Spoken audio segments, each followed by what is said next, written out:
You got something to say for yourself! I don't! What's that?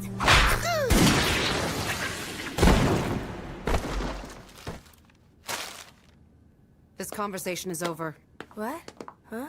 But we didn't have a conversation. Let's go. Oh, okay. Bye. Dad, you come back here! Don't let them out alive!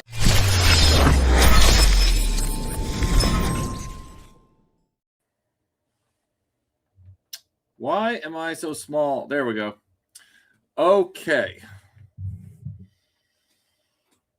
All right. So, hi everybody. I had a friend who let me borrow some Loyal Subjects M.A.S.K stuff. And I had it for several days. And well, Brian, let me pull this message up here from Brian. Hello, Brian. I would never talk about this on this level without having firsthand experience with this. I've been following. First of all, hello everybody in the chat. Hello, Chronically. Hello, Brian. Hello, Michael Schaefer. Hello, Jason Anderson, Scott Knudsen, Imperial Bricks, Jonathan Med, Ronnie Sand, Grendel, Jeremy Kerr. More people in the chat. Grims. Thank you all for being here. Kal-El. Okay, so here's the deal. What's up, Lyle Convoy? I was never interested in picking up the Loyal Subjects line, mainly because I already had the Kenner stuff. But that didn't mean that I wasn't going to support the idea of the remanded toys, the relaunched toys for M.A.S.K. If it had been right, I thought it would have been a great idea. Thank you, Grims. I appreciate that. Thank you so much. Hello, Richard. So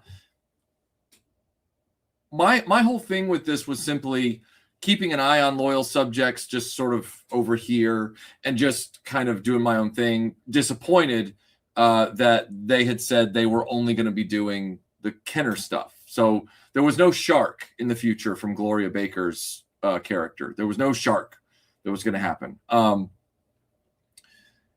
And I was like, well, that precludes me from buying anything from this line. But if other people who don't have the M.A.S.K stuff get the M.A.S.K stuff and they like it because they don't have the vintage stuff, then great, assuming that the prices aren't completely crazy. And it turns out, Michael Schaefer here says, I picked up a Condor just as an experiment to compare to my Kenner. That's where I stopped. And I had the high-tech helicopter, and I had the Condor for the past week and a half, whatever it was. And I looked them over, and instantly there were things about them that were busted. But we'll get to that in a second. Before all that occurred, I was just simply saying, well, it's too bad they're not doing the shark. I hope everybody likes what they get. And then things started to come out about, well, you know, it's questionable whether or not these are going to have chrome in the same places or not. It's questionable whether they're going to have rubber tires or not. Like all those kind of question marks were starting to pop up. And, oh, really? That's funny. I did not know that. I had no idea. That's funny. Oh, Scott, thank you so much for the super chat. This is the perfect day for a stream. Just got a box of comics that needs rebagging. Yep. That's what I said. That's what I said, Mike. All I want is a correctly scaled shark also. So I didn't buy into the line. And then almost immediately I started to hear in some of the chat groups that there were quality control problems when they came out. There were problems with the mechanisms. There were problems with the quality of the plastic. Things weren't shaping up well. And I was like, well, that figures, I guess, at least they'll get nicer action figures maybe. Well, those started to be a problem too, not from a quality control perspective, but from the fact that because they had made the figures slightly bigger to add more articulation and I guess different kinds of helmet styles or whatever, they ended up being figures that didn't quite fit right in the vehicles. And the Condor ends up being like the poster child for this. So the figures, Robert, are fine, but they don't interact with the vehicles as well in a lot of cases because the slight height difference. But then I heard about their 40th anniversary line. So let me just show you some of this stuff. So we've got their initial announcement where they're talking about, oh, we're going to bring back the original line and the original Kenner style, and we're going to have the sort of slightly revised figures with blast effect helmets as well as the original helmets. The blast effect helmets are modeled after the revision helmets from Kenner when they tried to add a safety feature to them after the original release, the original distribution. So then they turned around and they said, okay, now that those are out and people are starting to, see things like this, they couldn't call it the Switchblade for reasons they've never really made clear. They couldn't call this a Rhino. Like you sit here and you go, okay, well, maybe they don't want to call this, they don't want to name this after a weapon anymore, which is kind of dumb because it's a jet with a bomb on it and guns. But then they turn around, they say, look at this. This is no longer a Rhino. This is a mobile defense unit. And you go, why can't they call it a Rhino? You can't copyright that. That's an animal. So they didn't want to use that either. So in other words, we're immediately not getting, or at least the people that bought this stuff, they weren't getting the M.A.S.K stuff in the way that it was nostalgically promised. So I'm like, okay, that's neither here nor there. I don't care. I've got my stuff, whatever. And then they turn around and immediately, even with the quality control issues coming out, excuse me, even with the quality control issues, even with the plastic quality issues, they immediately re-upped the line for a cash grab wave. And that was where they got my attention. And suddenly my spotlight was on them. And I've been watching them ever since because I was like, okay, this is some shady shit going on here. So they decided to do this M.A.S.K 40th anniversary line. And I'm standing here going, what does black and gold have to do with a 40th anniversary? What does it have to do with M.A.S.K? What does this have to do with anything? So if you look at that Rhino, you see how the Rhino has that separating sort of like back piece that becomes its own vehicle. That was a standard feature on the Rhino back in 1985 from Kenner. Well, I've seen the video footage of people who bought the Loyal Subjects version of the first wave edition of this, which would be this one. And that piece just falls right off. Like it doesn't latch in very well at all. It just falls right off. But the shameless cash grab of, hey, we recolored these, buy them again, because even though this has nothing to do with M.A.S.K, like this, we just want you to buy the other stuff again. We're going to give you a reason to buy the other stuff again. It's a flimsy reason, but we're giving it to you. And they're giving it to you in more ways than one. So I've seen the Thunderhawks from Loyal Subjects. And when you hit the release button for the doors, they don't pop up like this. They don't pop up like this at all. They kind of just go, like they're like poorly maintained DeLorean doors is what they are. So I thought, okay, was on the money about this when the 40th anniversary line got announced. Good thing I didn't buy into this. I think the only thing that we even had in this house accidentally from Loyal Subjects was a strawberry shortcake figure or something. And then I'm scrolling my social media feed just a few days ago, and out of nowhere, this ad comes up, or like it looked like a YouTube video, but it was an ad disguised as like a YouTube person, but it was from the Loyal Subjects social media feed. And it said, we're announcing, first of all, a few months ago, they had announced Wave 2. So this is Wave 2. So true to their disappointing word, they're just doing the Kenner stuff over again, just more, badly. So now Wave 2 has been announced. This is their announced Wave 2. And you're going, okay, so you're putting out the Hurricane before you're putting out the Firecracker. That's weird because, okay, that seems that's a choice, I guess. Maybe I'm betting money they won't even do the Firecracker at this point because it's just more complex than the Hurricane that replaced it. So they had announced Wave 2 already. I saw this guy in the social media feed from Loyal Subjects in front of his toy table with his cases in the background, trying to look like a YouTuber. And he turned around and he announced the M.A.S.K hologram line.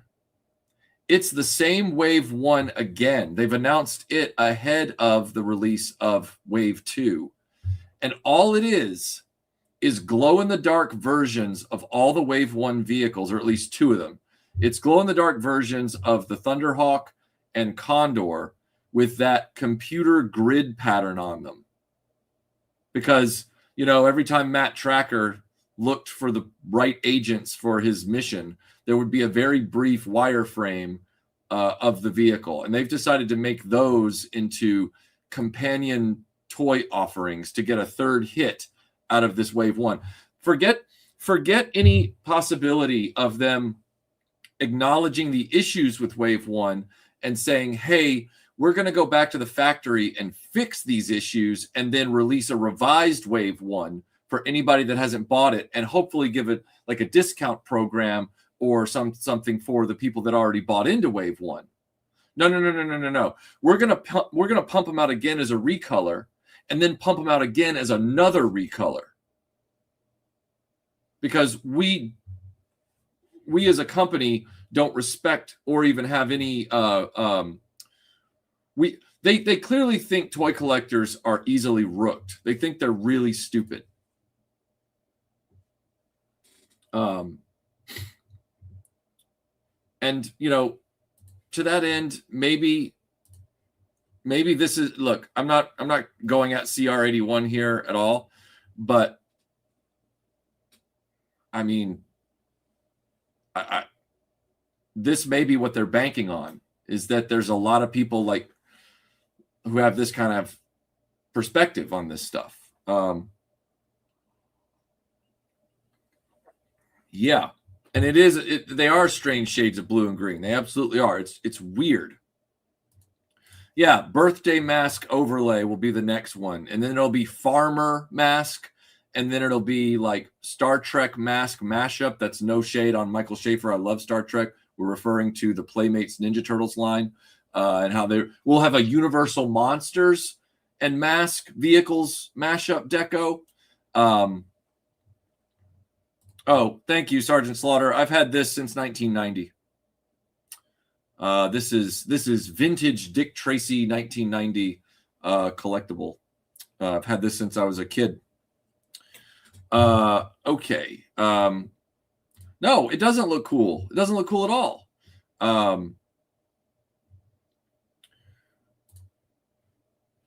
Let's see. I mean,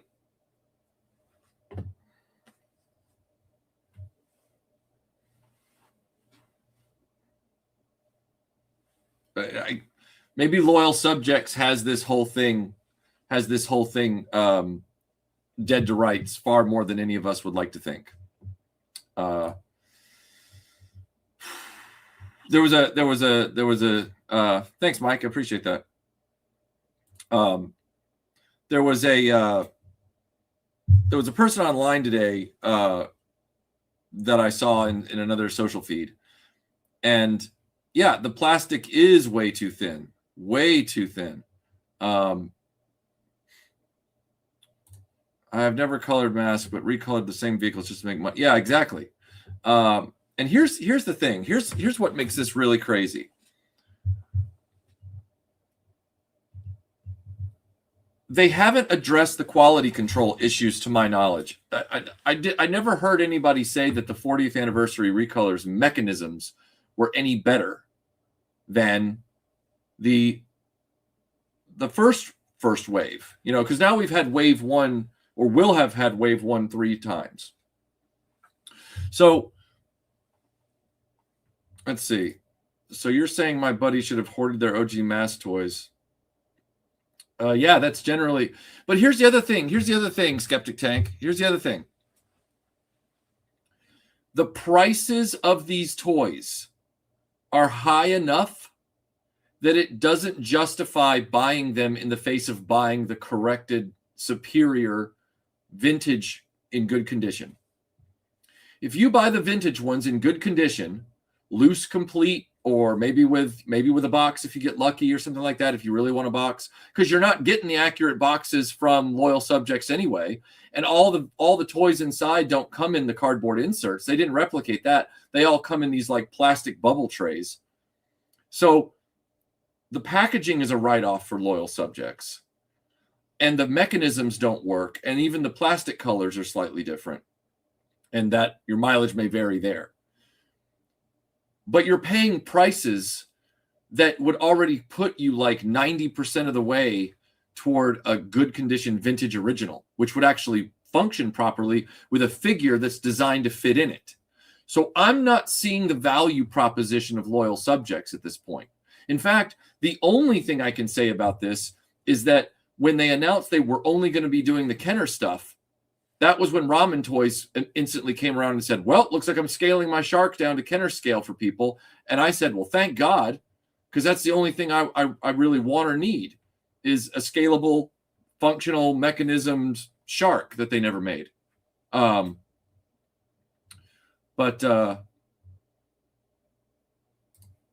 Michael is streaming. I'm late. Did Michael start with a Raid Shadowlet? No, actually, I started with this. So since I've had my little rant up here for a second, Robert, let me show you what we started with. Here we go. It's worth a rerun.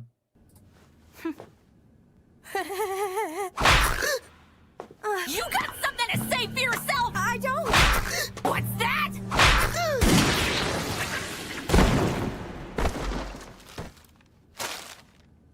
This conversation is over. What? Huh? But we didn't have a conversation. Let's go. Oh, okay. Bye.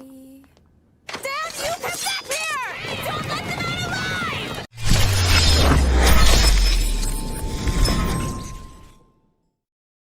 So yeah, that was the intro. That wasn't. I don't do the ads, as you know. I get the joke. But yeah. Okay, so yeah, prices on the new products are absurdly high. They absolutely are. That's right, Vince. They absolutely are. Ooh, the stickers weren't die cut correct either, at least on the Rhino. Well, I bet you they weren't on the others too. What does Michael Schaefer say here? Oh, the blades, you have to bend the blades. Yeah. Well, that's the thing. Okay, so the Condor. So I had the Condor and the high-tech helicopter for several days. And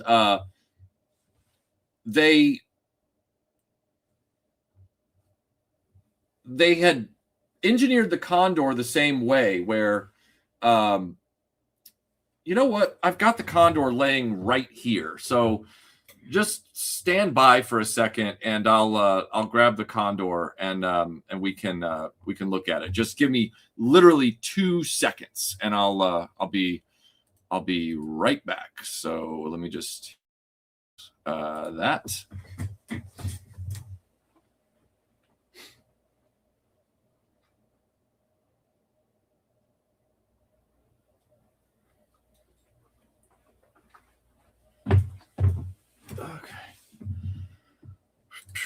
Okay.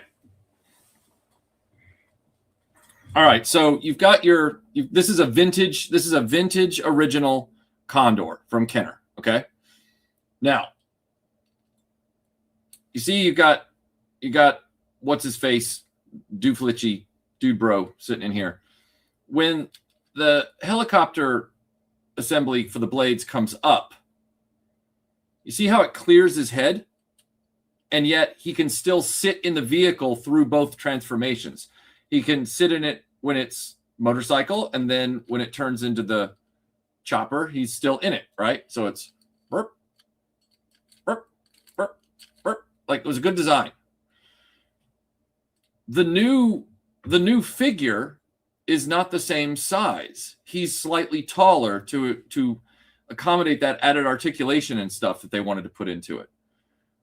But in doing so, he can't fit well in the motorcycle, so that when the blades come up, they can't clear his head.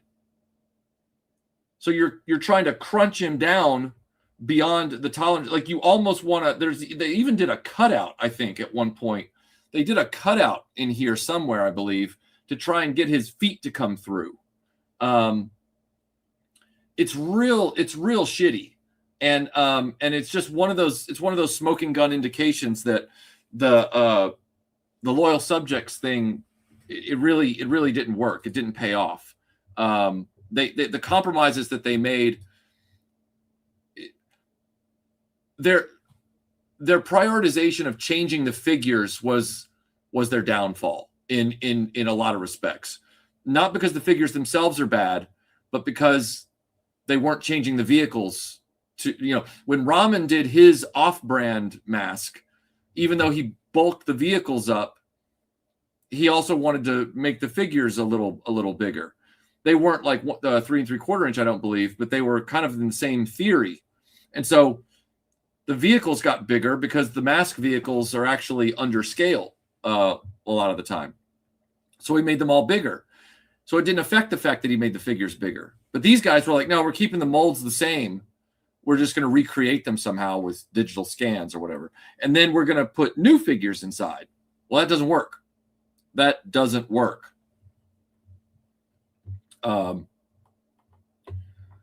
Let's see. Scott notes, and thank you for the super chat. Is it possible they're going cheap on the quality control on the assumption that few people will even unbox them?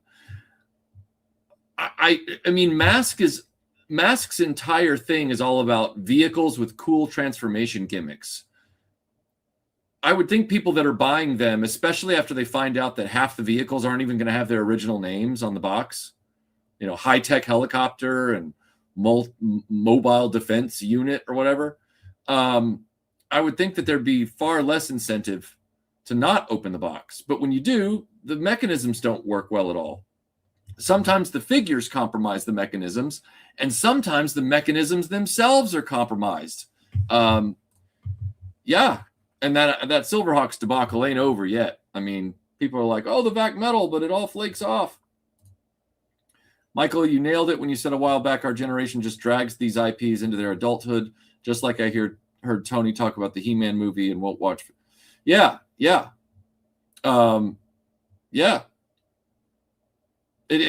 This is where we are. And the thing is that with this, it could have been a true 1-to-1 re-release of the M.A.S.K line for that nostalgia hit, and also to bring back that excellent toy engineering to even show their kids how cool toys were back at the height of the 80s. In other words, the effort that went into them, and the ingenuity that went into them, and the precision that went into them, and all that kind of stuff. And Loyal Subjects doesn't have it. It reminds me of J.J. Abrams directing a Star Wars or a Star Trek movie. It's like, oh, we're gonna bring back Star Wars and Star Trek. It's like, yeah, but you don't have it. You don't have the chops to do this. You've always wanted to be a toy maker. Well, how's that going? Somebody said Brad. Oh yeah, Brad Turner. Yeah. Isn't it though? Good one too. Okay, so Analog Toys, thank you so much for the very generous super chat. How is it that the YouTuber that hates everything is consistently the most informed voice speaking out in support of the consumer? I don't know. I guess I just can't sit idly by. Like, this is insane. Yeah, you have to amputate the legs prior to riding in the helicopter. Yeah, it's ridiculous. And I bet you money. Tony, I really don't know why. I've seen more and more people over the last few years, like let's say within the last 2.5, they've actually started on their channels to actually call out, say, Hasbro for, bad quality or, price gouging and things like that. They're never going to come back around. And these are some of these channels are channels that like hate my guts, but they're never going to come back around and be like, yeah, one time there for a few years, I went at, RetroBlasting for, negging Hasbro.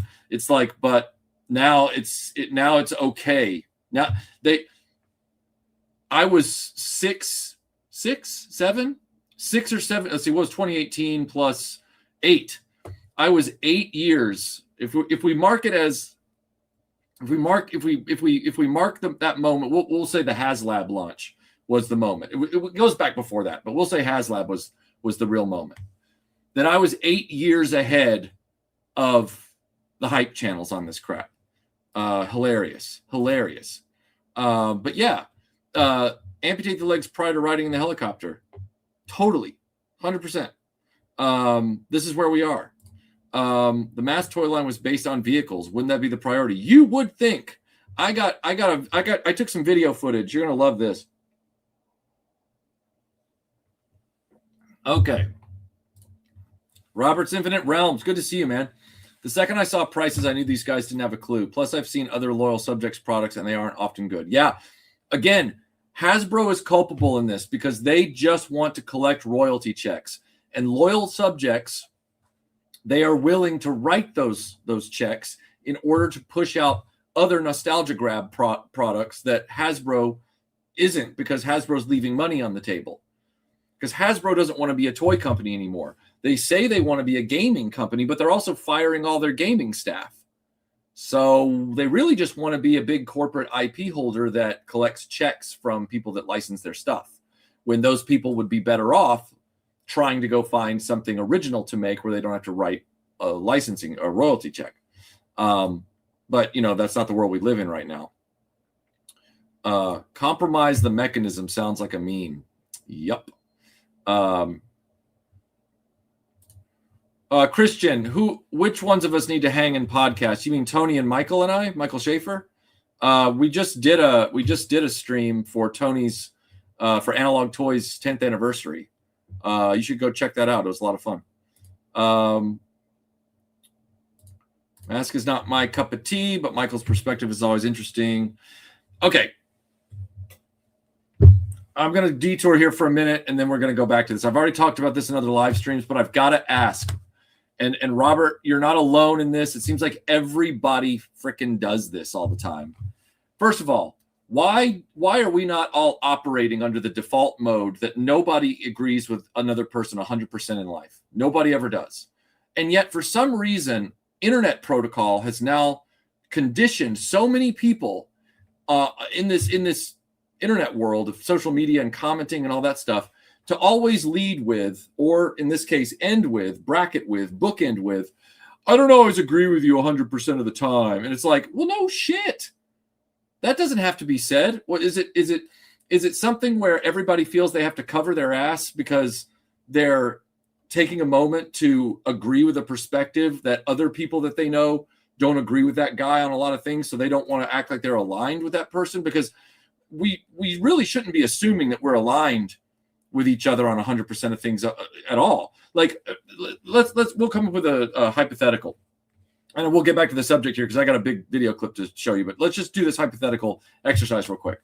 So let's pretend that I don't like, let's pretend you don't like the Christopher Reeve Superman movie. and you find out that that I don't like the Christopher Reeve Superman movie, right? All you'd have to say, or a person would have to say in a normal conversation is, yeah, I'm not really into that movie either. I'm not really into that movie either. It's not really my thing. That's how normal conversations used to go until social media. And then social media came along and they're like, now the conversation has to go, yeah, I don't like that movie either. I don't agree with you all the time. You know, I don't agree with you about everything, but I don't like that movie either. And I made a joke about that in a video like a year ago called RetroBlasting Greeting Cards, where I sort of brought out all the social media speak. And the one I did for that one was like to drive the point home. It's like a birthday card for your mom, you know, and it says, Mom, we don't always agree, but happy birthday.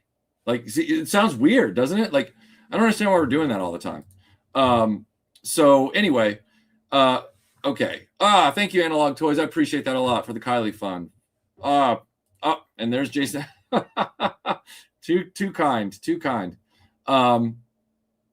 Yeah, here's a great point. Retro Star Wars figures can't even hold their weapons. Hard no on collecting them. Such a disappointment. Toy makers not thinking a few steps ahead. Good grief. Yeah, they're not. They are not.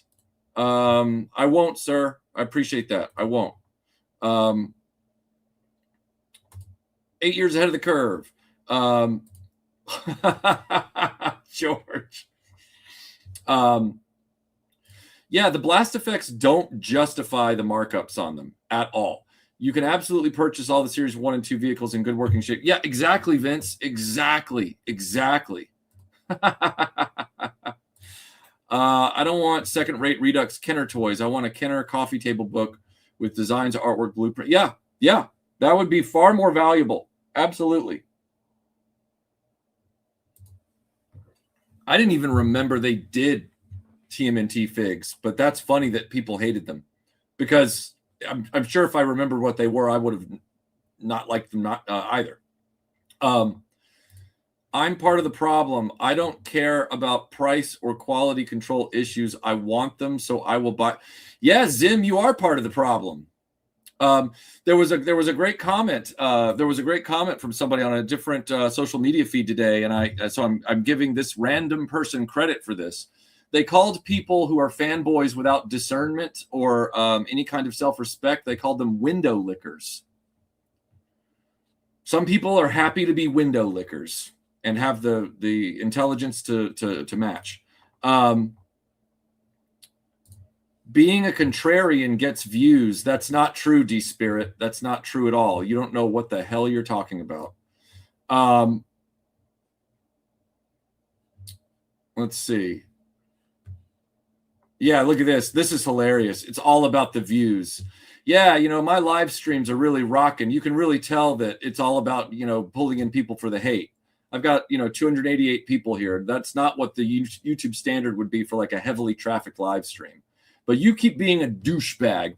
You put the D in douchebag, D-Spirit. Go for it. All right. So Dino Riders, yeah, I have some of them. Wolfie kindly gave me some. I've still got them I've got to eventually do a video about those, but they're so finicky and they're so fragile. Okay, let me see here. You weren't talking about me. Okay. Well, in this world, I would be being contrarian, right, to the Toy Bro thing. The contrarian view is Loyal Subjects is making crap. So, you know, just understand you're talking to me when we're doing these streams. Oh, well, you're welcome, Secret Kingdom. Love your avatar, by the way. It's not so much about that, Forge. And again, like it's not that. It's okay. I appreciate the clarification, man. I appreciate that a lot. Really, truly. Thank you. Toy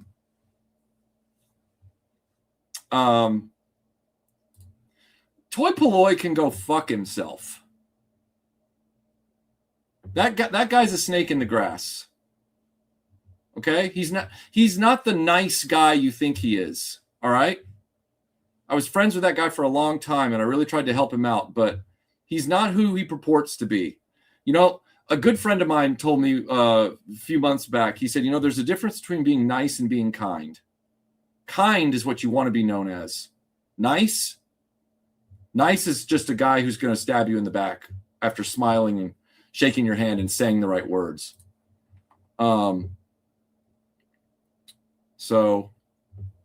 Okay, so here's the video clip I want to show you. Here's the video clip I want to show you.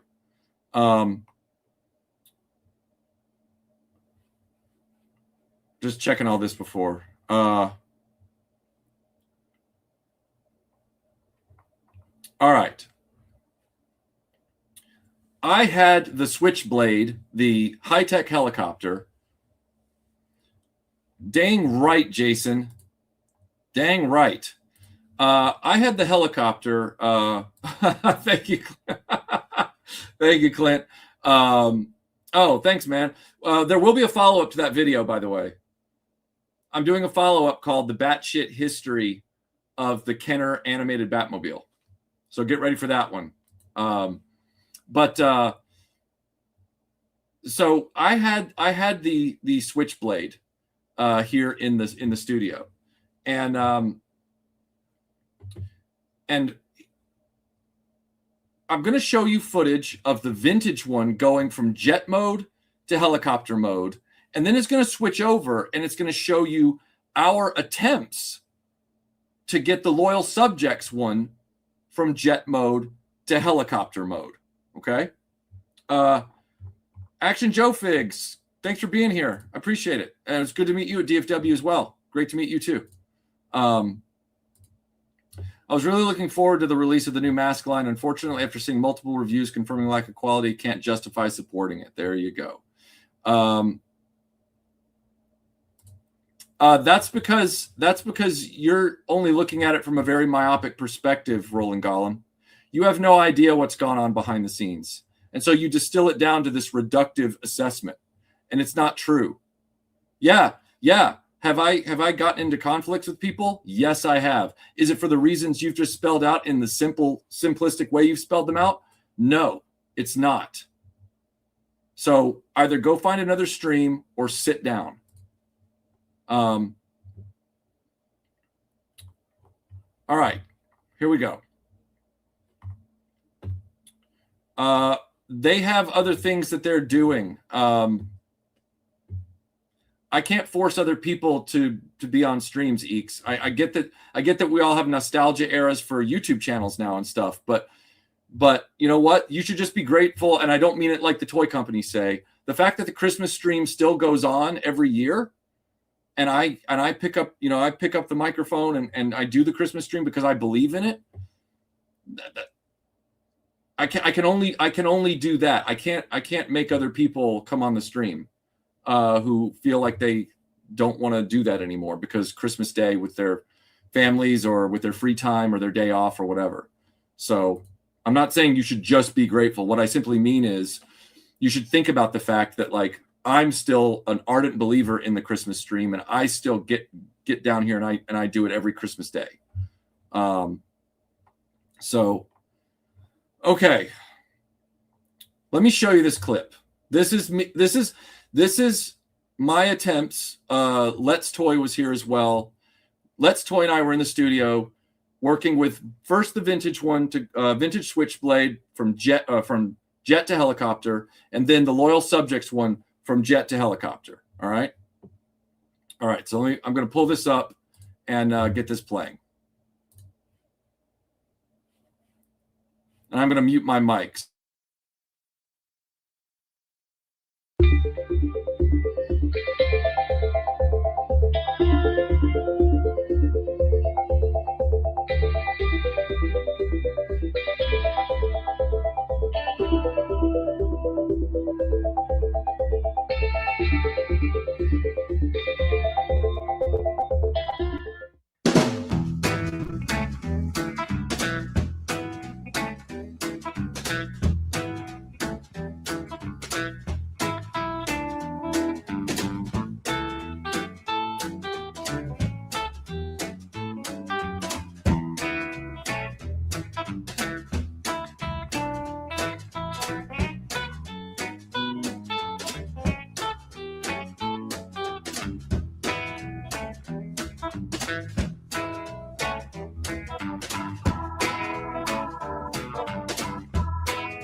Sorry about that. I was trying to click it to stop and it didn't work, and then it went crazy. Anyway, okay.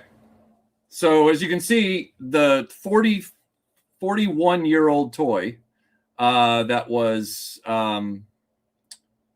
blue plastic, so it should be pretty brittle at this stage, really, when you think about it. You can still perfectly utilize the mechanism on a good condition version, and it clicks right into place in 20 seconds. The brand new Loyal Subjects one, it took us over probably 4.5 minutes if you take into account the cuts. Yeah, it's a terrible product. It's a terrible product. Yeah,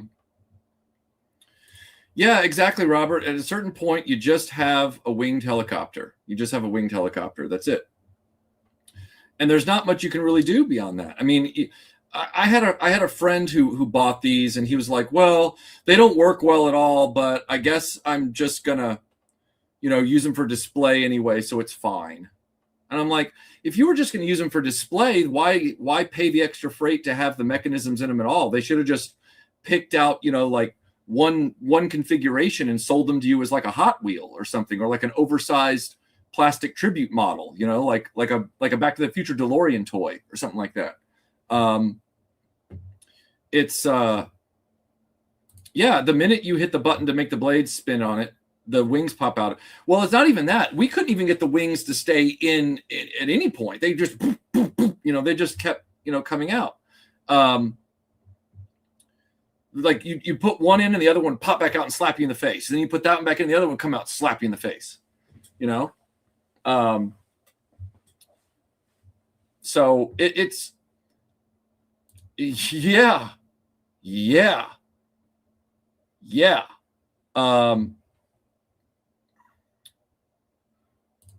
So the definition of insanity is yeah.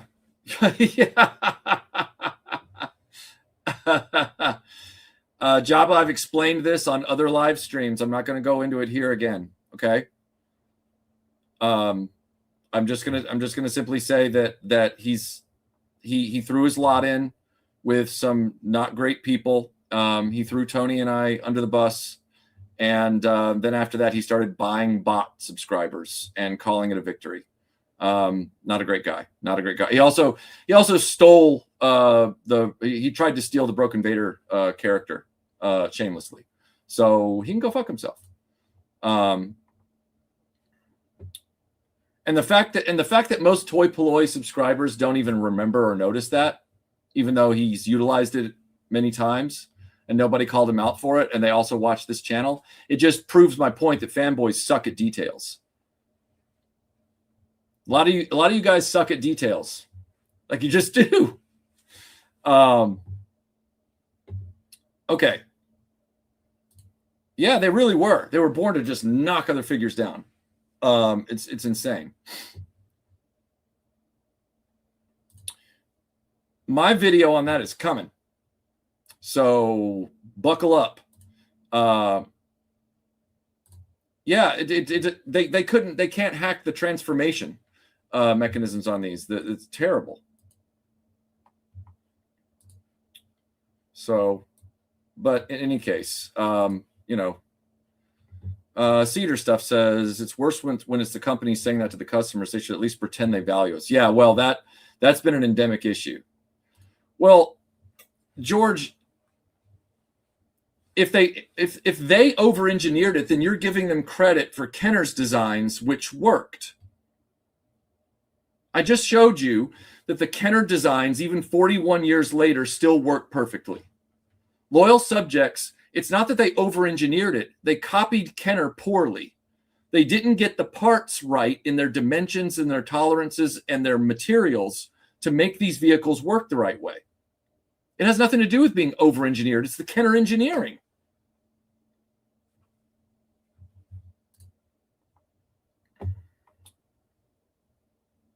All right, so let's see. What hurt? What hurt? Love the Origins video. Are you doing it again? Loved your Origins video. Are you doing it again? Why would I do a video I've already done? Why would I do a video I've already done? That doesn't make any sense. Yes, Neckaroni. They feel cheaper to the touch. The plastic is very. I don't think they feel so markedly different that they couldn't have succeeded at the mechanisms and whatnot. I think you've got people realizing they're using lighter weight, cheaper plastics. However, the real issue is that they didn't reverse engineer the components at the right tolerances, dimensions, and fitment and stuff like that. And so you're ending up with mechanisms that fail. I shouldn't say fail. They just simply don't function. They don't function properly. And then in certain vehicles like the Condor, the action figure rescale hinders the mechanisms even further. So Kenner designers knew what they were doing back then. Those toys still work today. Yeah, they do. I just showed it. I just showed they do. Headcanon, thank you for the super chat. I wasn't a fan of M.A.S.K growing up, but if someone is going to make them, then do a good job. Make me want to see what I've been missing and entice me to buy one. Yeah, you need to, keep staying away. I mean, that's my recommendation. Go, if you want to see what they were really like, find a friend of yours that has really good condition Kenner originals and ask them to demo them for you. You'll see how cool they were. But these new ones are a mess. Yeah, I'll pass and stick with vintage. Can't wait for your Motu remake review. Cool. It was such an insult. Yeah, exactly. Loyal Subject stuff has always looked like crap to me, if I'm being honest. Yeah.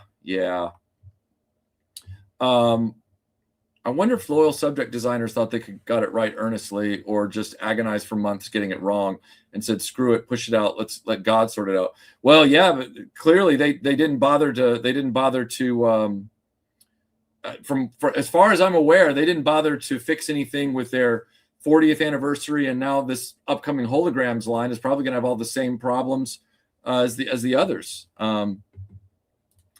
I've been collecting and restoring vintage M.A.S.K stuff. I'm finding it much more satisfying to get those than, yeah, exactly, Craig. Exactly.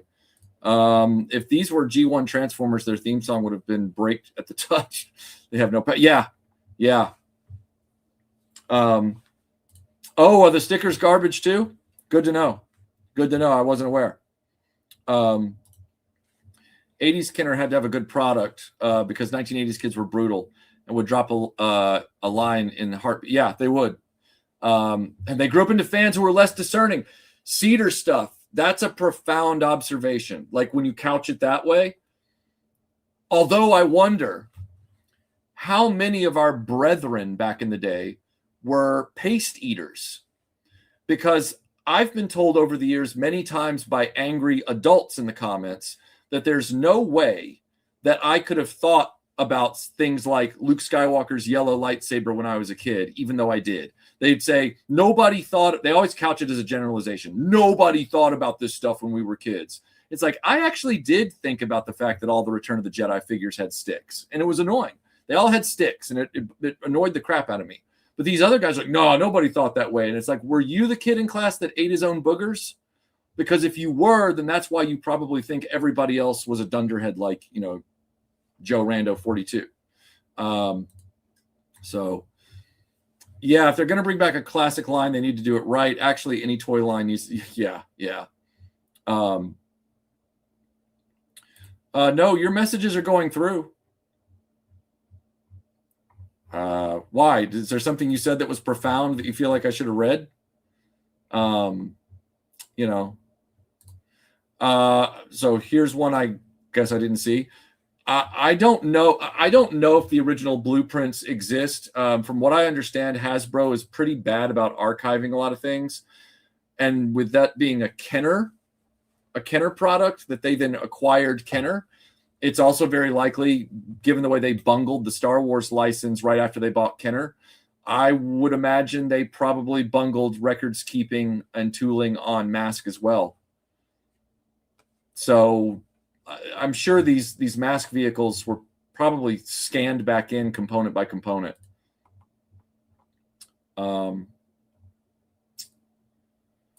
Yes, I have seen the prototype Switchblade and the prototype Airwolf. So I'm probably not going to get either.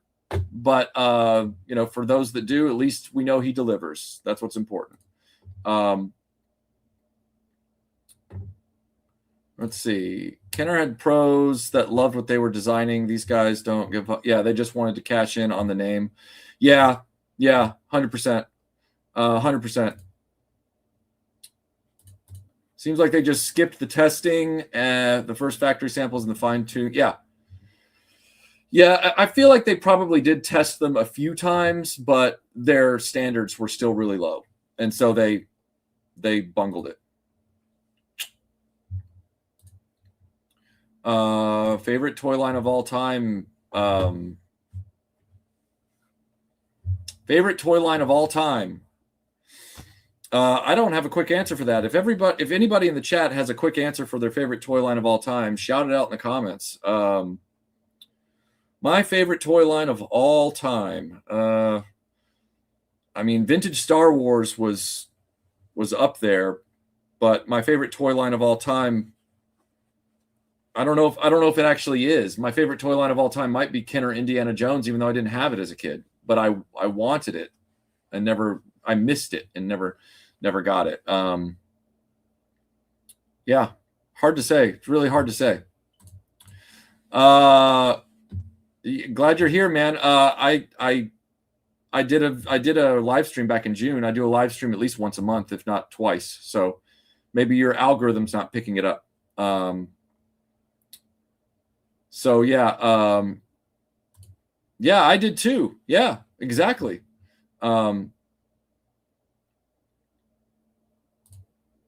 Well, K-Dog, you know, like they argue that when they push back on me about some of my childhood observations about a lot of these vintage lines, they argue that we were just happy to have them. And it's like, I guess I wasn't happy with the broken proton streams and the way the proton streams on real Ghostbusters figures were just this like hardened spaghetti noodle that was always sticking out. I didn't like that at all.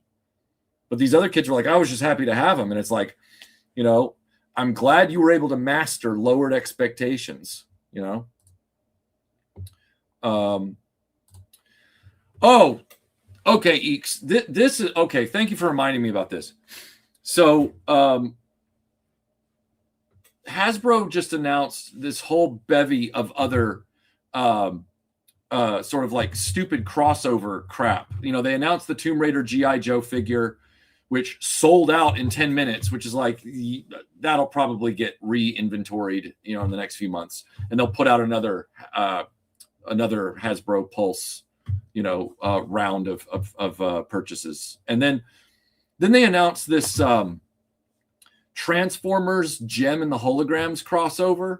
It's like Blaster, but he's like decoed out to look like Gem, and all of his cassettes are the hologram backup, you know, band members or whatever. But they're the cassettes, you know, just with dominant color schemes that look like Gem and the holograms. I'm like, we really are at the end of nostalgia. Like, this is some of the most desperate crap I've ever seen. Like, when they did G.I. Joe and Transformers, you know, crossover stuff where it was like a G.I. Joe transforming vehicle that turned into a his tank and a figure came with it, that had some precedent because there were comic books back in the day that were G.I. Joe Transformers.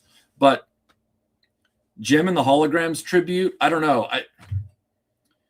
All of these companies are trying to save themselves in the last minute. You know, we've got Playmates doing G.I. Joe stuff, and we had Mattel and Hasbro promising to do like crossover board game themes and stuff like that. Like, when the companies that are left that ate up all the other companies now think their only way to survive is to get in bed with each other and try and just stamp out tired IPs in combo, like Ninja Turtle Masters of the Universe in the Origins line.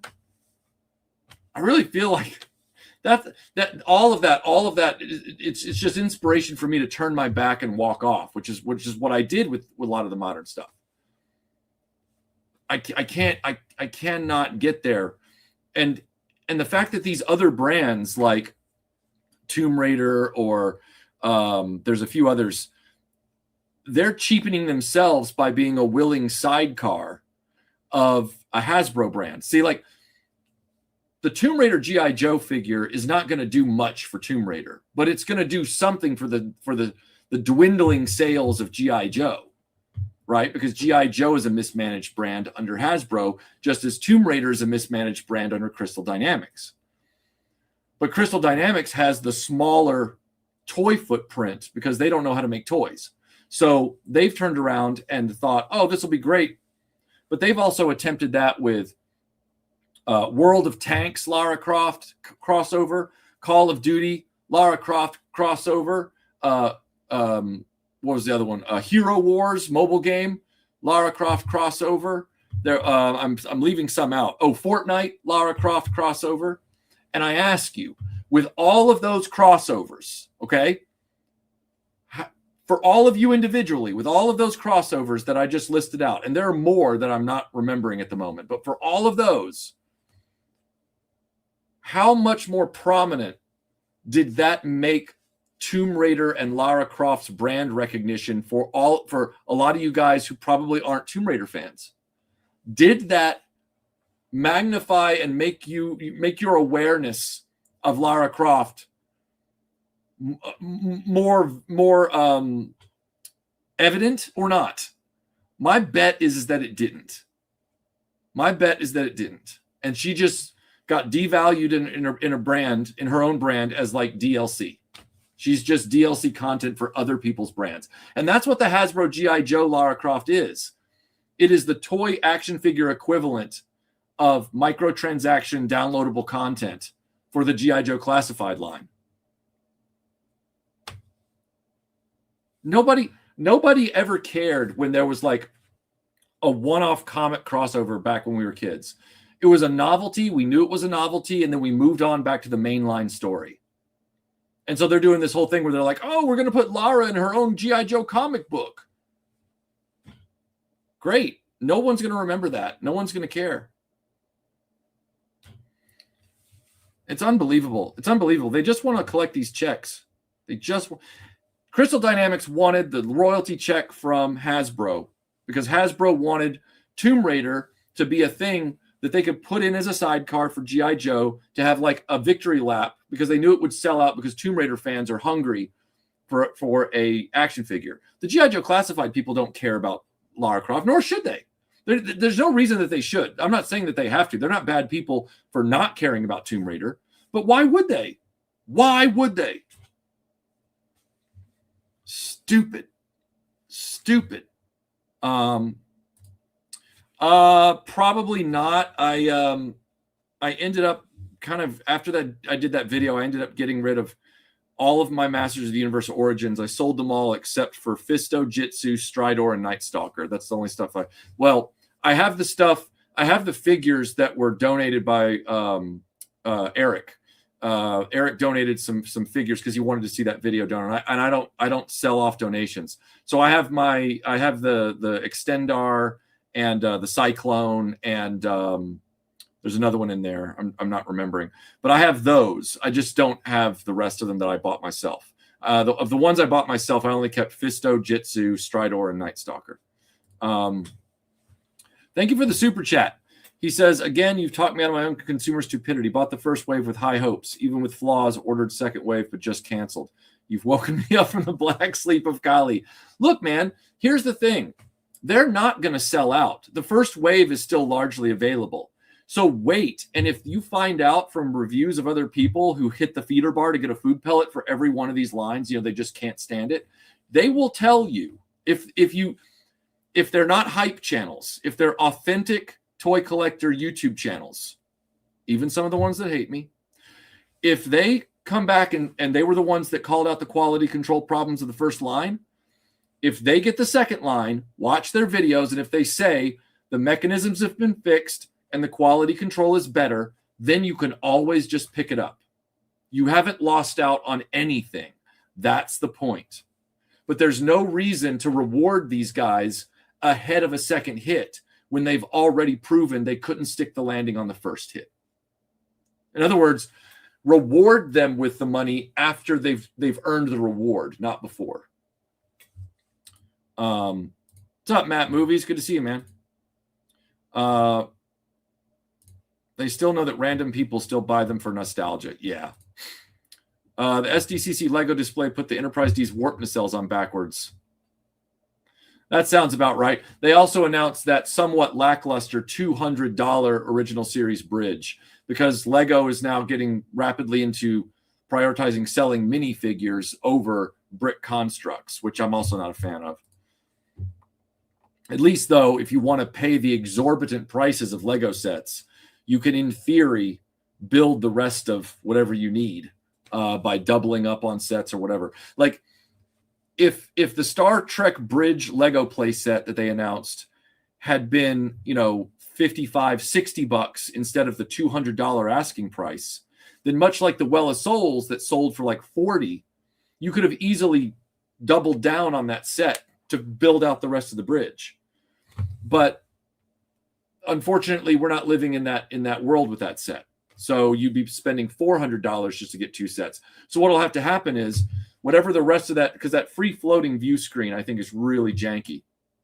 So unless they've integrated the other panels in at the front a certain way with the other two rooms, the transporter room and another room in there, I think, or maybe there's not. I don't know. And somebody will have to come up with a design where you have to bricklink to get those parts so that you don't have to pay the freight on another $200 set to finish out the walls of the and the walls and the railings of the bridge. And that sucks. That we shouldn't have to be doing that. This is what people mean when they say it was better when the adults were in charge. Now you have a bunch of goobers who don't know what they're doing. Yes, sir. Yes, sir.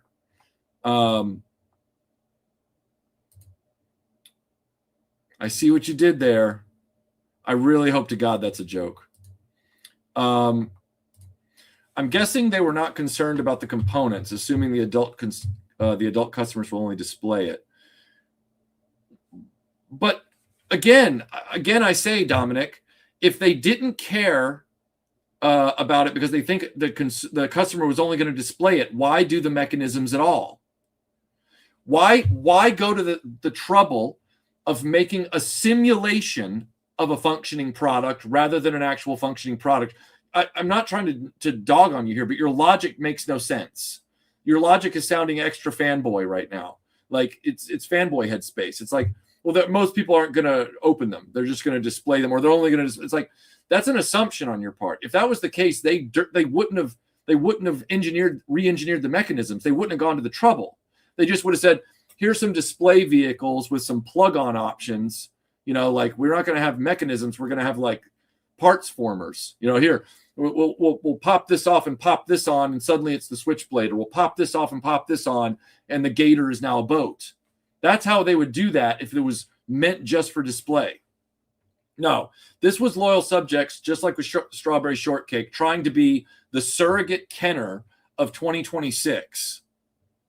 And they failed because they're not actually, good at this from a quality control and revisions and what do they call that?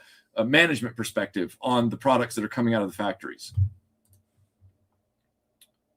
I have 60-year-old GI Joes from my childhood that I beat up are still around and on my shelf. They don't make toys like they used to. They don't. Bungold record keeping given the state of Hasbro reissues. Yeah, exactly. The Four Horsemen Skeleton Warriors, an extremely obscure line, is how you update a line, unlike Loyal Subjects' pathetic take on M.A.S.K. Exactly. I was one of Don Miles. Good to see you, man. Glad to see you here as always. I was one of those kids that didn't understand why the Voltron narration mentioned universe, galaxy, and solar system interchangeably. Kind of a kick to the head when you're thinking about what you're watching, isn't it? Vintage Power Lords, mostly nostalgic reasons, but the design and execution were great too. Interesting. Good deal. Good shout on Battle Beasts. Yeah, Battle Beasts would be easy to do if they did it right. That wouldn't have the difficulty of M.A.S.K. Let's see. Rock Lords. Baby of poop. Yeah, Real Ghostbusters was just okay. Yeah, I know people have a lot of nostalgia for that, but yeah, $45. $45. You're just paying for Hasbro's price gouging on top of their licensing fee that they're trying to claw back. Tomb Raider Lara Croft. No, Tomb Raider G.I. Joe Lara Croft. Nobody asked for that. Okay. Transforming Scooby-Doo. Jedi 5. Good to see you, man. SDCC has been slowly dying year over year. I stopped going a few years ago. The smaller cons are way better. Now toy collectors are starting to feel it.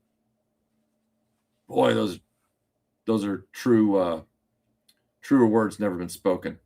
I hate this new business model. How many do they have to sell to be profitable now? Do they base production on pre-orders? No.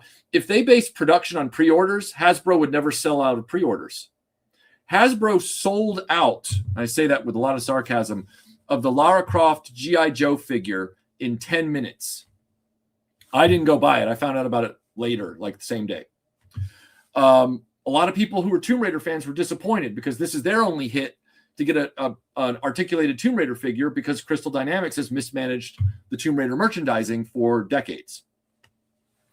So Hasbro, I have said for years, I've said this for years, and certain prominent individuals said I was wrong, and then it came out that no, I wasn't wrong. Hasbro's production volumes have been shrinking exponentially. Way, going all the way back. My prediction is starting around like 2011, 2012, they started changing their entire model. Their distribution got worse at the same time, which they also had to address about a year or two ago in the news. So if you shrink your production volumes and your distribution is suddenly horribly inefficient, you've got a real problem retaining customers of any age, or you're gonna have one. Yeah, they'll reuse it for a lot of other stuff, but if they don't reuse it for Lara and not enough people got Lara, then those customers are underserved at the end of the day. Grim, thank you for the super chat. He says, reminds me of the 90s Star Wars figures that I always noticed were too large and muscular to fit into the vehicles they literally just repainted from Kenner. My X-Wing cockpit was bulging, not an innuendo. Wow. Yeah. It's something like that. It's not on that level of what the hell, but it's in that direction with the Loyal Subjects M.A.S.K for sure. Like, making those characters taller than the vehicles that were designed to accommodate the Kenner figures was a major, major screw up. Yeah, it's not a toy company nor a gaming company. It's a corporate IP holder. It's a clearinghouse, or a vault, I should say. I didn't even know, Bjorn, that they were doing a Matchbox movie. That sounds blech. But then again, I wasn't really big on the Lego movie either. I thought that was a dumb exercise. Yeah, Zantara, exactly. No respecting Gem fan wants a Gem and the holograms Transformer. And in fact, I only know one that did. I know one person who was a Gem fan that was excited for it. And it's like Blaster from Transformers decoed out in the Gem color scheme with the star over his eye and stuff, or maybe the star is on, I don't remember where the star is put. And I'm going, that's a disservice to Gem, and it's a disservice to Transformers. Because it's just a cash grab product. It's not authentic from any point of view. It doesn't even have a real prominent Gem logo on the box. It's still just Transformers on the box. It's crazy. Leaving for where?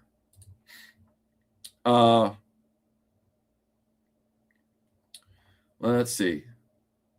Saturation definitely tends to cheapen stuff, right, Space Cobra? But the problem with the problem with the opposite of saturation is that if you underproduce to ensure a kind of engineered scarcity, and you do that over and over and over again as your business model's overall mainline unit production is shrinking every year, you're just going to keep pissing off more and more of your customers to the point that they don't come back, and you end up cutting your own throat as a business.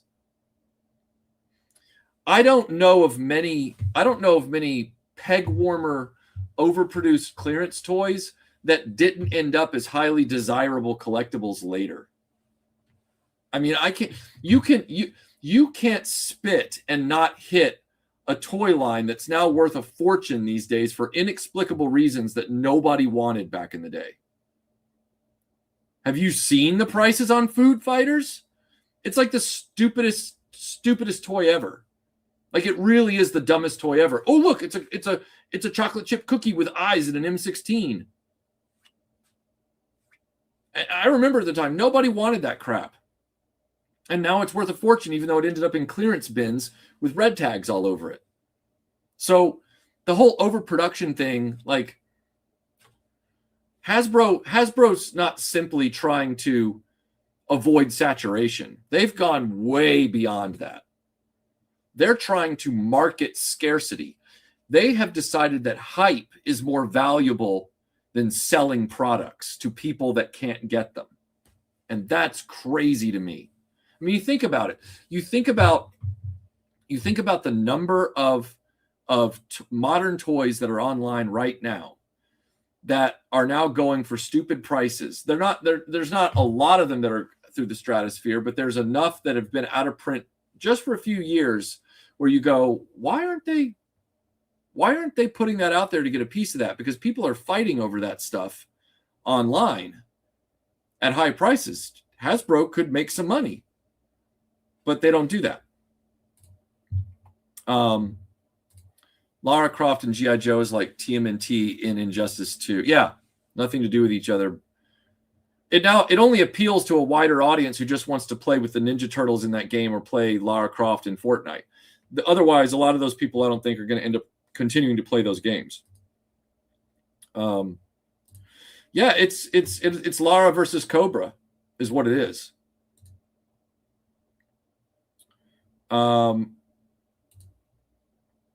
Yeah. I'm withholding my statements about that because I'm working on a big video, so I'm not going to talk about that here. What's up, Travels with Jason? I have no interest in Splinter Cell, but I plan on buying it from Valaverse because they actually make good product. Yeah, and that's fine. Like, that's fine.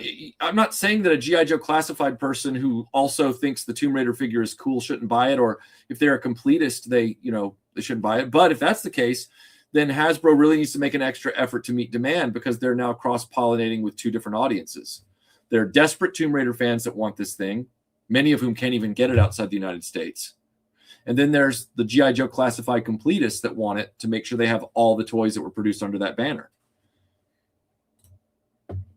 Crystal Dynamics is the video game company that owns Tomb Raider. Context clues, Imperial Bricks. Context clues.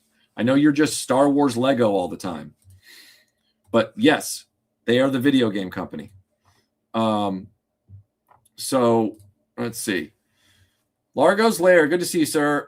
Vintage M.A.S.K is still fairly easy to acquire. Exactly. Why buy inferior remakes? Why indeed?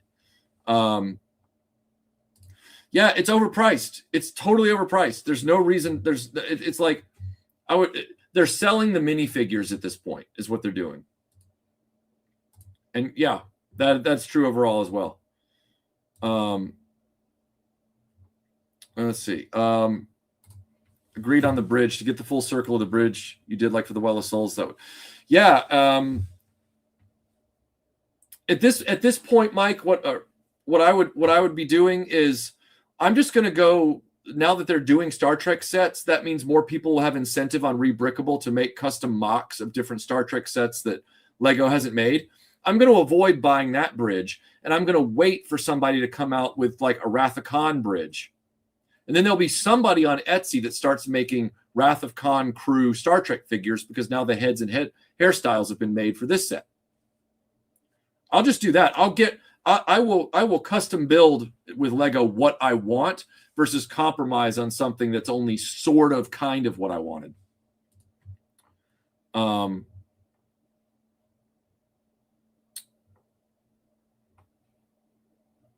I'm not sure on the design of the bridge with the transport. Yeah, exactly. Lego for a while was the company that realized kids and parents are play, and they appealed to both until the adult toy collector boom, and they refocused where the money was. Exactly, because what kid wants to buy a Lego version of a Donkey Kong arcade cabinet?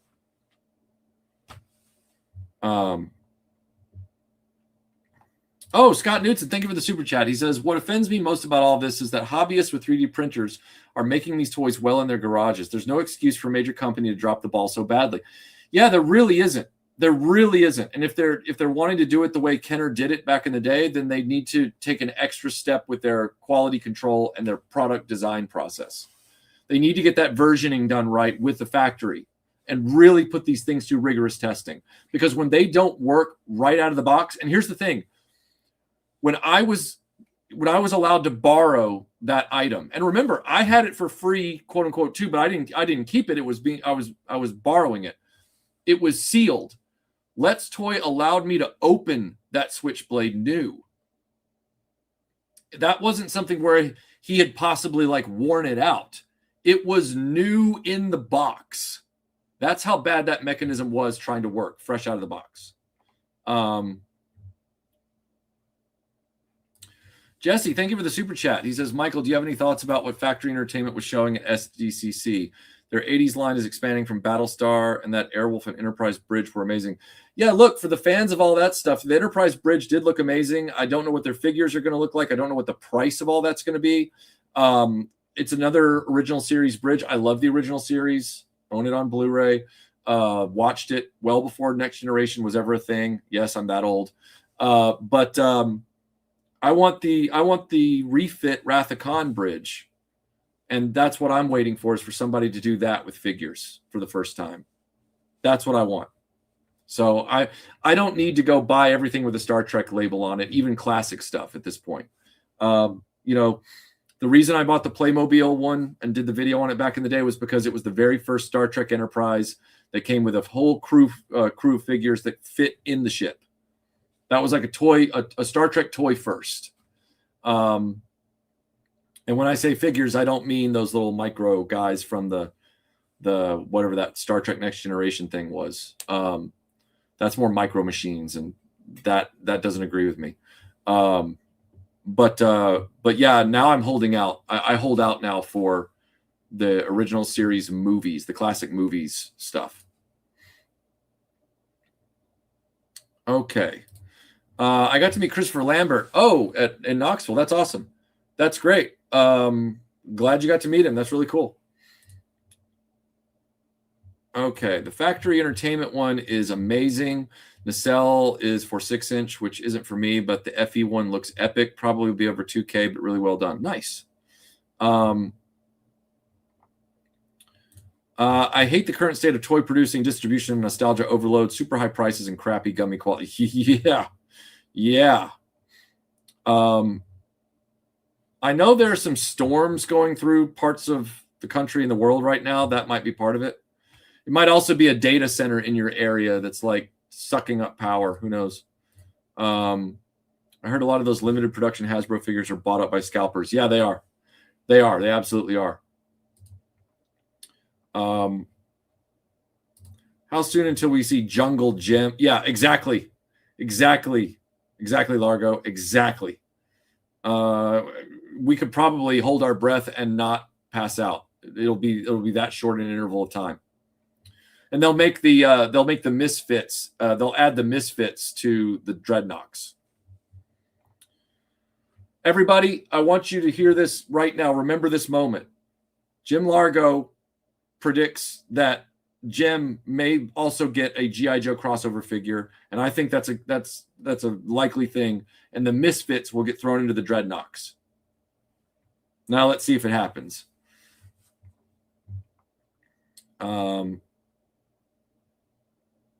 Glad you called out Food Fighters. Yeah, they're terrible. Look at the new Hasbro X-Wing. They're going to just do a reissue of an old kit, no new design vehicle. Yeah. That one's crazy. Thank you for reminding me about that one, Travel with Jason. That one's crazy because someone pointed out very wisely that X-Wing that they've announced at Hasbro, that is it's the same big X-Wing they've been selling since going all the way back to 97. That X-Wing is coming in the same vintage box that it came in a few years ago, the retro Kenner style box. And it was Red 5 on the box then. It was movie accurate paint job. They're now doing for the vintage collection that same Hasbro large X-Wing again. But they're putting it in the original Kenner colors and Kenner sticker deco of all white plastic with black cannons, and then the red 3 chevrons on the wings with the yellow rectangular sticker on the side and the 2 red stripes going on the top of the nose and the 2 red stripes going down. And they're packaging it with a vintage collection X-Wing Luke Skywalker figure who they've painted to have yellow hair. But it's part of the vintage collection. But the person that I saw on social media pointed out something really just kind of like cutting to the heart of the matter. This X-Wing will have less paint apps and deco on it than any of these X-Wing releases to date. And it will cost $140 some odd dollars, which is more than any of these other large X-Wings have ever cost. So even though it's a vintage collection one, it's done in a Kenner retro collection style, and it has less going on with it than any other X-Wing going all the way back to 97. But we will end up, the people that want to buy this thing, will end up paying more for the privilege than any other X-Wing they've ever released. It doesn't make sense from any angle.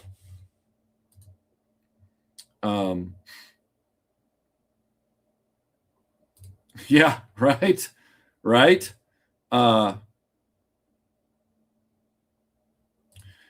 Horrible line. Horrible toy line.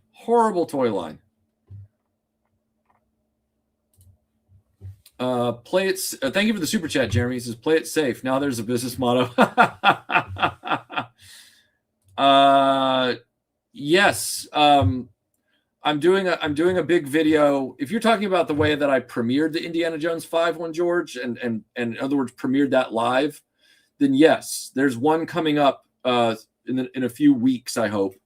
I'm still getting the script finished, and then I got to film it and edit it. I've already got sections of it done. People on Patreon have already seen parts of that video. So if you're on my Patreon, you will have seen the introduction, the full introduction segment of the upcoming Masters of the Universe movie video. But yeah, that will have a premiere, a live premiere, and it will play out like that. But it's technically not a live stream. It's more of a premiere. Or as people in England say, premiere.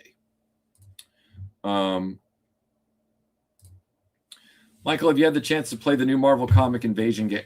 No, I haven't. I'm sure it's great. I do like the arcade beat 'em up, so I'll go look for it on Steam. Thank you for letting me know, but I wasn't aware of it, so I haven't played it. Yeah, absolutely wait on M.A.S.K. Are you talking about? Oh, whatever you're referring to, I agree with you because I can tell what you're talking about conceptually. I don't know from up here what you were talking about the other way. Let's see. Atari just signed a deal to have movies based on their old 2600 games, like Space Invaders and Asteroids and Crystal Castles. The only one of those that I would want to go see is a Crystal Castles movie, because at least it's about a bear wearing like a wizard hat running through labyrinths. That one actually has the ability to have a plot. I would watch that movie just for the curiosity alone. And it's esoteric enough that a lot of people wouldn't remember it, and they think they're going to see something new and original. Oh, thank you, Andrew. I appreciate that. Again, all credit to TM95 for that one. Like I credited him in the video. That was his design from Rebrickable. I can only take a bow for, boosting the signal and showing the process and what I went through to get that thing built. So, but yeah, TM95, all credit to him.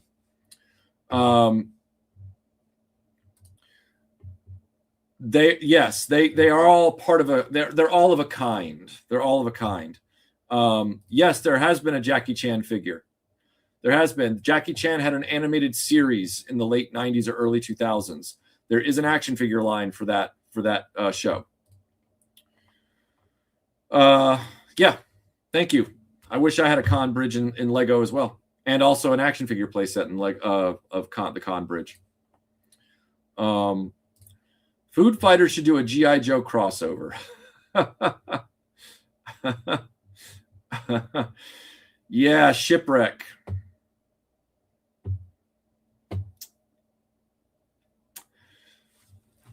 I have a working theory that there's an inverse relationship. There's an inverse correlation between how much you like Shipwreck versus how much you hate yourself.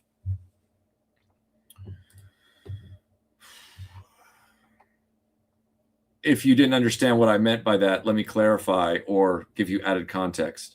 I think people who really, really, really like Shipwreck, like a lot, like it's their number one Joe, most of those guys, they don't like themselves at all when they look in the mirror. Just saying. No, I'm not just saying. I'm not going to say that. I've observed it multiple times. I'm not just saying. Scratch that. I'm gonna stand on that one. I'll fight anybody. Thank you for the super chat, Ray the Magician. Thank you so much. That's very kind. Hi, Michael. This M.A.S.K. situation doesn't surprise me. It's the latest cheap chapter in IP ignorance. Hasbro is going to be re-releasing the TVC X-Wing in retro Kenner colors for $140. It was never worth $140. Damned it. Yes. 1000%. I support this message. Thank you so much for being here. I know what you mean. An Enterprise refit bridge, if done correctly, would be amazing. Personally, I'd love to see an Enterprise A bridge from the end of Star Trek 4 from Factory Entertainment. So you want an Enterprise bridge that kind of looks like an Apple store. Got it. But no, I get what you're saying. I just think that's funny that you want a Star Trek 4 Enterprise bridge when it's only on screen for like 6 seconds. An odd choice, Kal-El. An odd choice indeed. Thank you for the super chat. I did talk about this earlier. I think they look really good. I think Ramen makes good stuff. I don't own anything yet. I'm waiting for a scaled down shark, but people seem to have been happy with most of the stuff he's made. So more power to the people that want those. Michael, do you know of any actors who would have been better suited to portray Tarkin in Rogue One as opposed to the CGI? Well, the actor that was underneath the motion capture looks a lot like Tarkin. He could have played it. He's a classically trained actor. He could have done it without the makeup. He would have been fine. Like in other words, they could have put normal makeup on him and just had him play Tarkin. I think that would have been fine. I had no problem with that. Snell World, thank you for the super chat. Difference between Mattel and Hasbro is Mattel listens to the fans of their lines, unlike Hasbro. I've gotten more into 3D printing. I'm going to say to that Snell's World that Mattel doesn't listen enough. They bungled their Origins line badly. They had a great thing going with Origins, and then they stopped listening to their customers' exuberant purchases of that and decided to start frustrating their customers and cheaping out on the figures at the same time. So I would argue that they don't really listen to their customers as much as you think they do. Right now, you just don't hate them as much as you hate Hasbro. Give it time.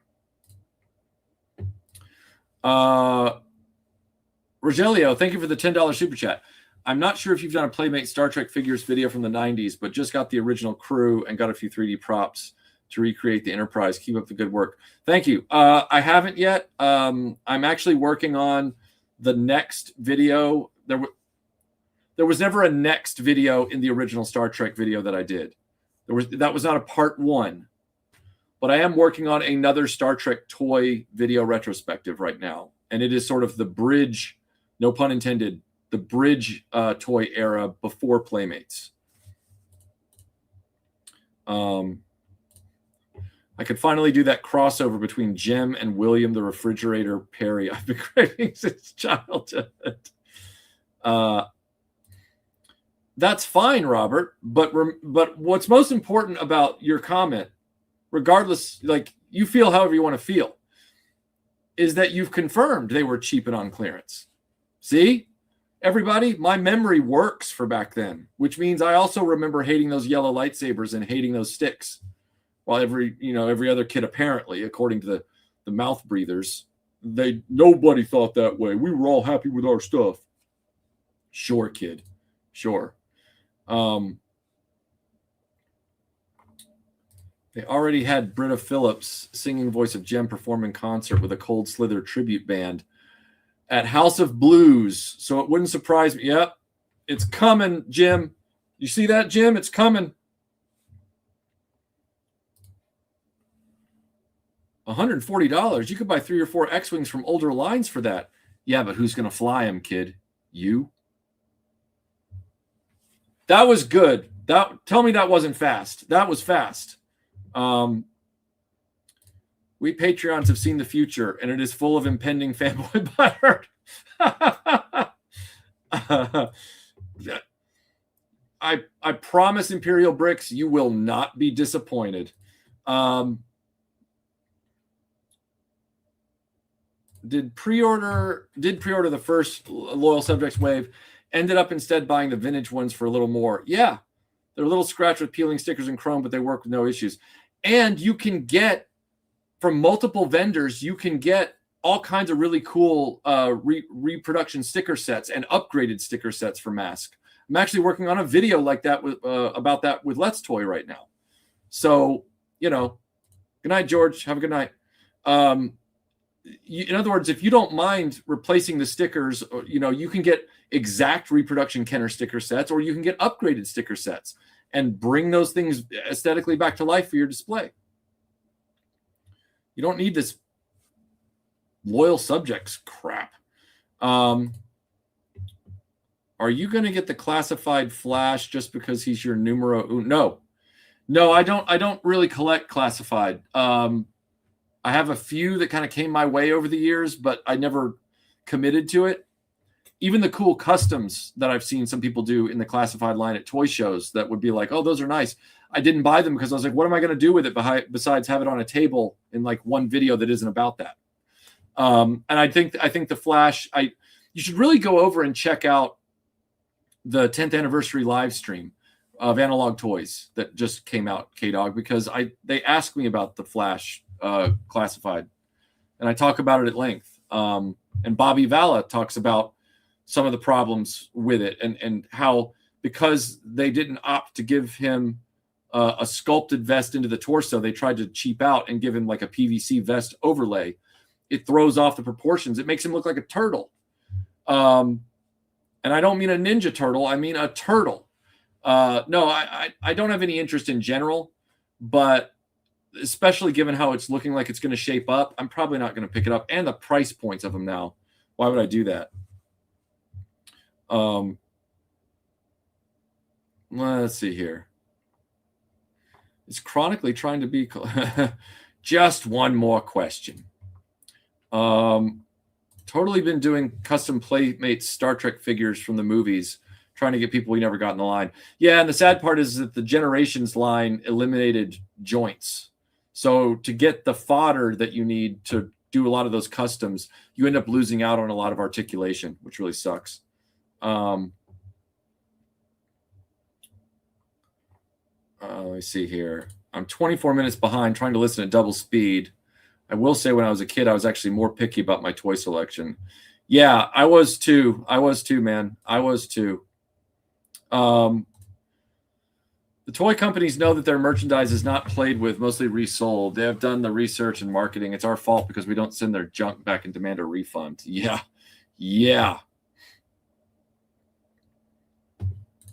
Did it?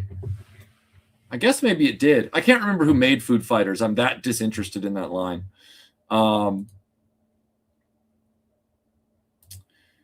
Yeah, the bridge changes for every movie for the exact same ship. Yes, it does. Yeah, it was far too brightly lit. Far too brightly lit. I didn't notice the floor lifting. I'll have to go back and check that out.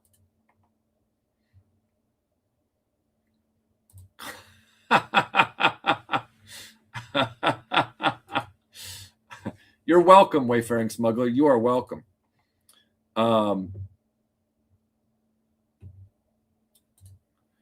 right, gang, I gotta hop off. Okay, take it easy, Imperial Bricks. But is Flash turtly enough for the Turtle Club? Turtle. Yeah, good. That, I guess, mileage may vary. Loyal Subjects sucks. Overpriced junk. Now that Jazz Incorporated showcase at SDCC. Are you talking about Jazzwares? That 1/6 scale kit prototype was amazing. Also the Batman stuff. Okay. Nice. I have a few of them, Pathfinder. I have a select few. I think I have 4 of them. I when I happen upon them and they have the weapons and stuff, I'll pick them up if they're a good price. But I only have 4. I have the Black Knight. I have the Dragon guy. I've got this sort of light brown monster dude. And I have the devil with the wings. I have the winged red devil. I've got him. What kind of classified figure is the best to buy? Wouldn't you like to know whether... Okay. It doesn't appear that Food Fighters use G.I. Joe. Yeah, see, I didn't think it did. Same backpack system. Got it. Okay. But the only nostalgia bait I'm going for these days is the Jada Scooby-Doo line. They're going deep on the monsters. Oh, okay. I didn't even know they were doing one. That's how far my spotlight is off that. Okay. He's talking about the Jazz Incorporated dioramas run by Juiced. That's a new one. All right.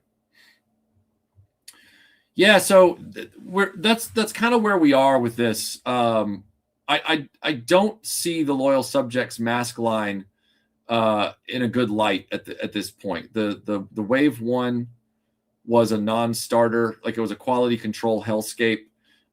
They immediately re-upped it as a recolor cash grab that meant it had no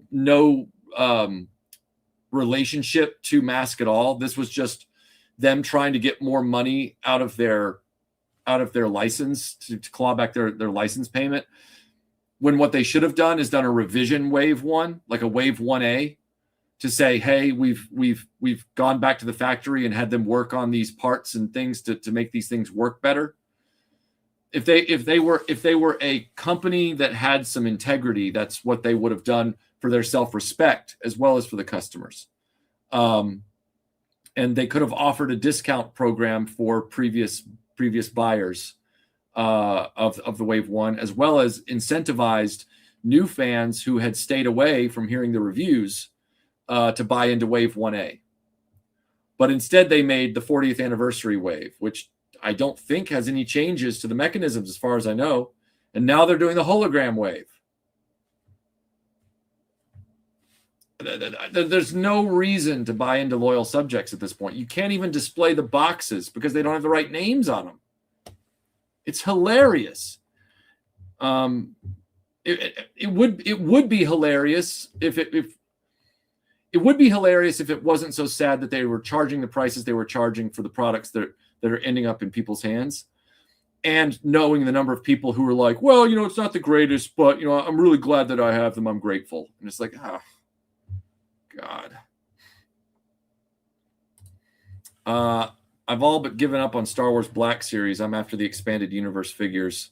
They just recently put out Kyle Katarn, but no other characters from the Dark Force. Yeah, and they also just announced that Jason and Jaina Solo 2-pack or something that's on Hasbro Pulse. I just looked up the Chuckles classified figure. It amuses me. Chuckles amuses me for a lot of reasons, and I made a video about that many years ago, and I stand by that theory. Like what McFarlane is doing, continuing superpowers, is there a vintage toy line you'd like to see continued with new characters or vehicles? Years ago, I would have, I often said Silverhawks, but then Super 7 got the license and then lied to us that they couldn't do Vac Metal to get us to buy the other stuff first. And I saw what was coming and I backed out of that. And they just announced Copper Kid finally in Vac Metal, but the Vac Metal figures, the Vac Metal's real bad. And so it flakes off the moment you try and pose them. So I didn't buy into that line either. I almost bought into it and then backed out. And I was about to buy the Primer Hawks. So that wasn't good. Indiana Jones, that would have been a great line to bring back, but Hasbro brought it back badly. I did a video about that. Yeah, I don't know. I don't know what line I would. I mean, some of these nostalgia lines are so niche. They're just of our generation that it would be an exorbitant investment to get an action figure line going for very little return. A lot of these things have popped up over the years, Boss Fight Bucky O'Hare and stuff like that. It kind of just exists for a biscuit minute and then it's gone again. And then you see them at toy shows. I'm grateful that I have friends that help look out for me in some of these areas where I can safely say that I don't want for a re-released Galaxy Rangers line. I have the line that exists, and I'm working on a custom Nico to finish that line. I'm actively working on that right now, and I'm going to do it right so that it's a satisfying display for me. There are underserved lines, but some of those have had redemption, like the 1984 Ghostbusters toy line that never existed, not even in prototype mode. Would it be nice to have an official Last Starfighter Gunstar and figure line? Yes, it would. Is it worth the investment to do it? Probably not. So we have to rely on customs, kit bashing, and independent efforts. It's too bad. It's too bad. But, life isn't life isn't egalitarian for all cartoon and toy action franchises and action figure properties. Loyal Subjects is only doing recolors to get the return on investment because physical retailers told them to take a hike. Okay, but if that's the case, Wave 1A with corrected mechanisms. You missed a super chat. Okay, hold on. Let me see if I can find it. Oh, I missed a Dillinghammism. Holy crap. Thank you for the Dillinghammism, sir. Thank you for the Dillinghammism. I appreciate that so much. If done well, what defunct toy lines would you like to see? Well, I I guess I just kind of answered that, but I appreciate the super chat. Yeah. The last Starfighter line that never got made but was prototyped. That would be cool to see. With a Gunstar. That would be really cool to see. Beyond that, I'd love to see an Indiana Jones toy line of the classic movies done right by a third-party toy maker. I'd love to see somebody take the license for that and do that correctly. But I bet you Disney won't ever allow that. They probably won't. So that sucks. That really sucks. Have I picked up any new physical media? Yes, I have. I can actually go over that. Thank you for asking that question, Ghost in the Shell Toes. Thank you for the super chat. I can show you the physical media that I've picked up. Stand by. So let's see. Vectrex was the little Apple Macintosh looking thing with vector graphics, and I had one as a kid, and it still works. It was my very first video game system, and it sits around that wall back there. Right, turn right, and it's right there on a little TV stand. Okay, let me see where that super chat. Okay, there's the super chat. Now, I was really happy with those O-ring figures that came out from Hasbro. It's one of the smartest things they did. I wasn't happy about the way the car didn't accommodate them, but I was happy about the figures themselves. That was a little dream come true for me, and they did them well. So give them credit where credit's due, and I did. Okay, have I picked up any new physical media movies? Well, here's two right here. I was just gifted for my birthday the 4K set of the Ninja trilogy, which I can't wait to watch in 4K. Revenge of the Ninja, Ninja 3, and Enter the Ninja. So I'm really happy about that. And I was also graciously gifted by a dear friend the 4K Bond set, the Sean Connery Bond set. So that's really exciting to have. I picked up a few other discs over the last month. I picked up the Studio Canal Classics 4K of The Lion in Winter, and I picked up some anime discs that I was missing, and I also bought. Trying to remember here. Oh, I bought the Arrow limited edition box set 4K for Red Sonja with Brigitte Nielsen and Arnold Schwarzenegger. And I also cheekily decided to purchase the new Red Sonja movie on Blu-ray, which I'd never seen. I saw the trailer. I knew it looked crappy. It wasn't a great movie, but there were parts of it I actually elements. I should say elements. There were elements of it that I actually thought, hey, they're making an effort here.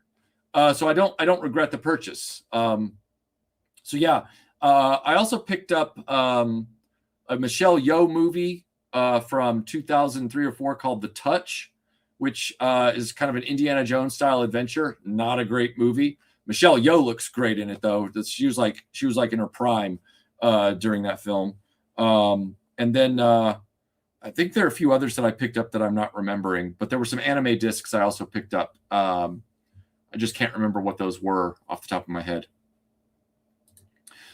Yeah, the Shokasugi Ninja films are just great. I mean, look at that cover. Look at that cover. Let's see. Yeah, no, she still looks good. I'm not saying she doesn't look good now. What I'm saying is Michelle Yeoh in that movie, despite the movie not being great, I think it's one of the makeup artists and the people that were, what do you call that? They were helping her, assisting her, or whatever. They made her in that movie look stellar. It's kind of like how the second Angelina Jolie movie, a lot of people say it's not a great film. It's not a great film. A lot of people say it's not as good as the first one. That's where I disagree. I think the first one's terrible, and I think the second one's better. But if you ride right past that, I don't think Angelina Jolie, rarely has she looked better in a movie than she did in Tomb Raider, The Cradle of Life. I thought the people that were handling her makeup and handling everything about her in that movie, I think they did a stellar job. I'm not saying she still doesn't look great now or whatever. I'm just referring to the movie. I'm not referring to her as a human. That video makes me hear that actress's name. That's one of my favorite videos I've ever made. I love going down those rabbit holes like that. Oh no, I wasn't saying you were criticizing me. I was just clarifying that I wasn't dogging on Michelle Yeoh's looks now or anything like that. Are you planning to get Sasuke 1968, the complete series from Animigo? Now that I know about it, I'll go look into it and probably pick it up. That sounds interesting. Thank you for letting me know. Thank you for the super chat, Snell's World. If you have a 3D print Game Boy, if you have a 3D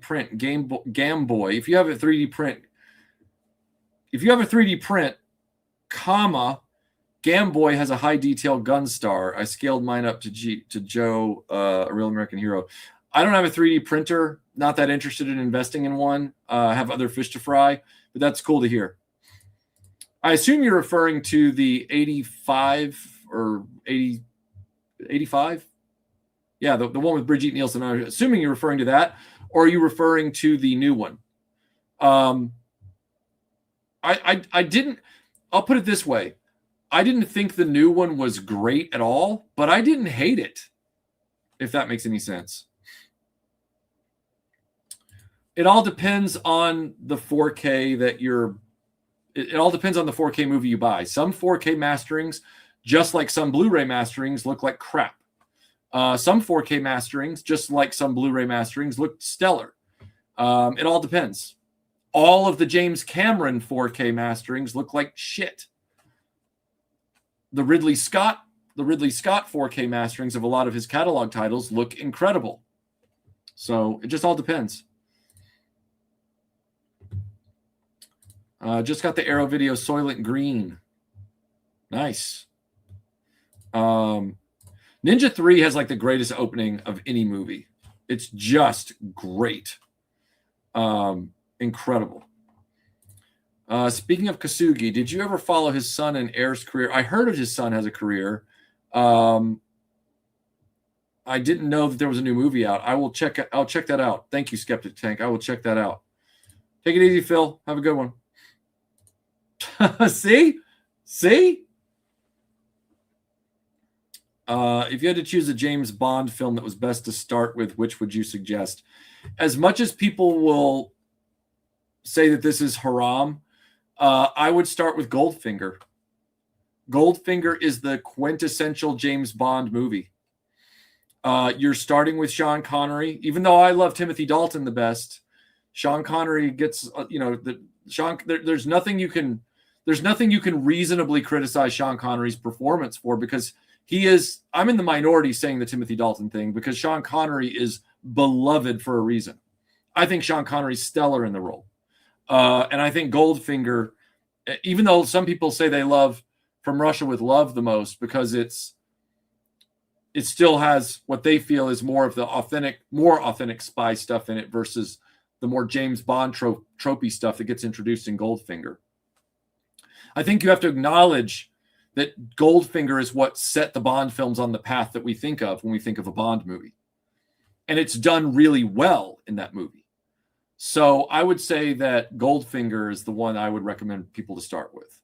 After that, you can kind of jump around because the Bond films technically don't have a continuity until you get to Daniel Craig, which, whatever. I know there's On Her Majesty's Secret Service and all that stuff, and I know some people fight me on that, but that was just them trying to bring continuity into it to legitimize that movie after Connery left the role. I'm not a big fan of that film. I'm in the minority on that opinion as well.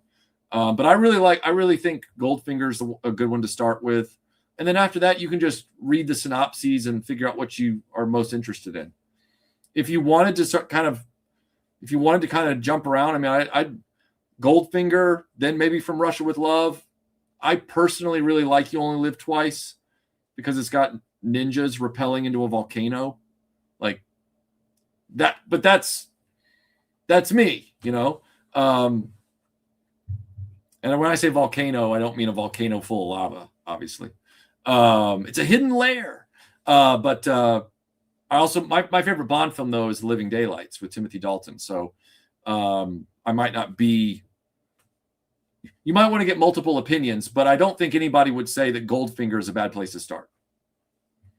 I don't even see that as a guilty pleasure. I think You Only Live Twice is legitimately entertaining. Well, there was Casino Royale, but I don't remember if that was before. It might have been during the run of. There was a black and white version of Bond that came out prior to that. I believe it was like on a television program or something.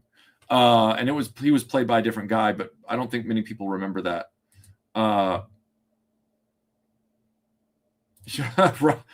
They should. It should be a bonus disc in every copy. Any 80s cartoons you want on Blu-ray with a proper remaster rather than an upscale? Yeah. Dungeons and Dragons, Galaxy Rangers. I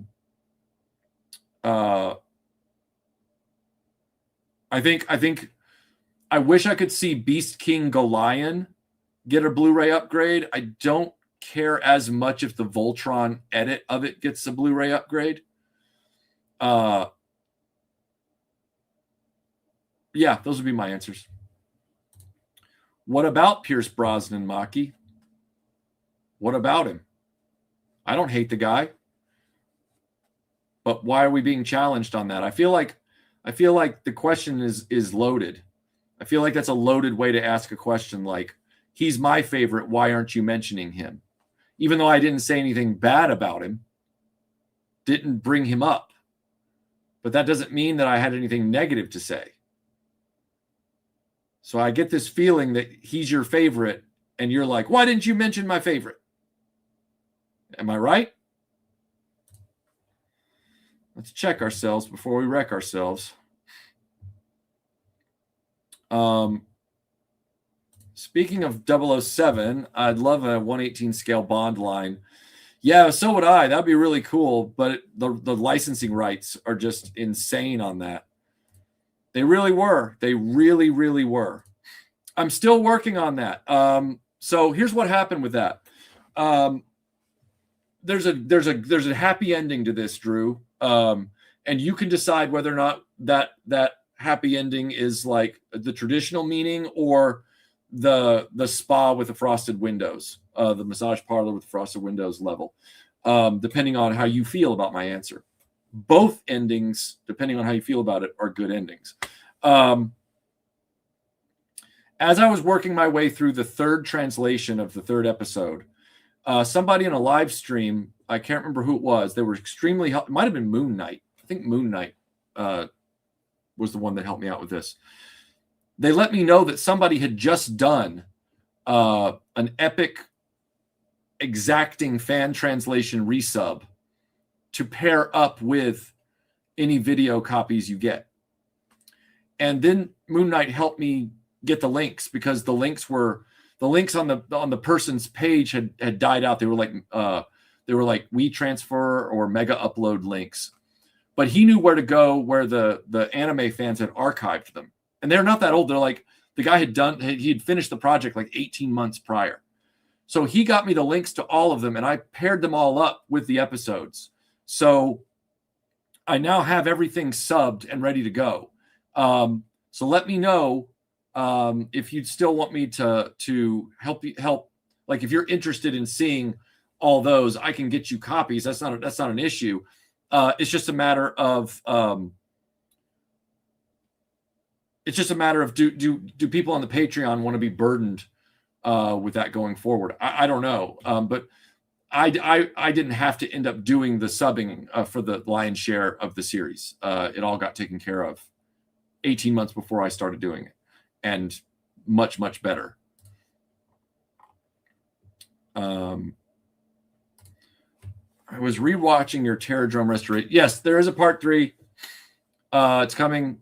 Jason Anderson actually came up with the perfect title for it, and it's still a relevant title even now. In fact, it's even better. The title actually the title's actually more impactful now because there's been time that's passed. I have to get out there and peroxide the final parts, but it's been so blazing hot that it can be dangerous for putting Salon 40 on parts in that kind of heat, because the plastic can get just blasted and baked and even warped and stuff. And so I'm waiting for it to cool down a little bit. Hopefully in the early fall, here in Georgia in early fall, there'll still be enough heat, but not egregious heat. And then I'll get that restoration series finished. Speaking of Ridley Scott, I know it'd be niche, but I would love a figure line for Legend. So would Melinda. Melinda would love that. She did that great Legend video with Movie Oubliette a few years ago for Iconicon. For Your Eyes Only is an underrated Bond film, and it's probably Roger Moore's best. I know some people love Spy Who Loved Me. I don't hate it, but I think that one's the best. I've upgraded some M.A.S.K vehicles with new sticker kits. Happy to donate those for a video feature. Oh, you mean like to like film and stuff like that? I'll keep that in mind. I really will. Let's Toys also loaded up with some of those as well, so I'll definitely keep that in mind. Thank you, Vince. I was about 15 years ahead of the curve, but I wonder if Yolt is patient zero of the ninja craze. Okay, Scott, I will look into that for sure. I will look into that for sure. I've never heard of that before. Yes, that's what I was trying to remember. Thank you, Crystal Clear. That's what I was trying to remember. The Casino Royale 53. That was it. I wish a number of cartoons had a proper ending, Maki, like Wheeled Warriors. 100% agree. Thank you so much for the super chat. Thoreno Damus. Paley Toy just put out latest playset, 4-in-1, Star Destroyer Bridge, Vader's Hola Chamber, Mustafar, and Vader's Meditation Chamber. Pally Toys, most ambitious playset yet. Light up Emperor plate. 4-in-1, that sounds busy.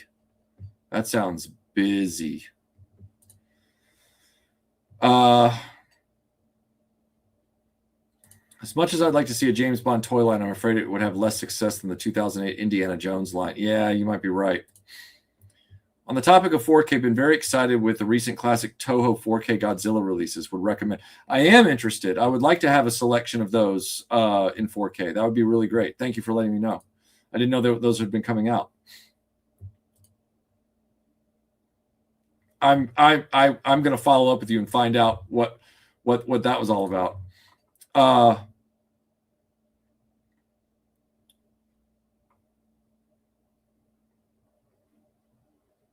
Let's see. Are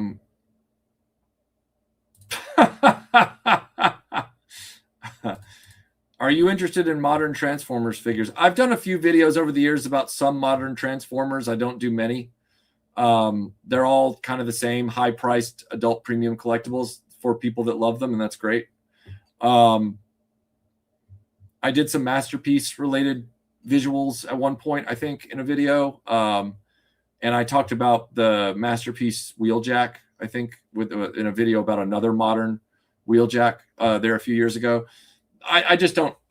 With Transformers and my level of interest, when I do have the hankering to make a Transformers video, I keep it strictly to vintage for that reason, because there's still plenty there to talk about. That's how this goes, Patrick.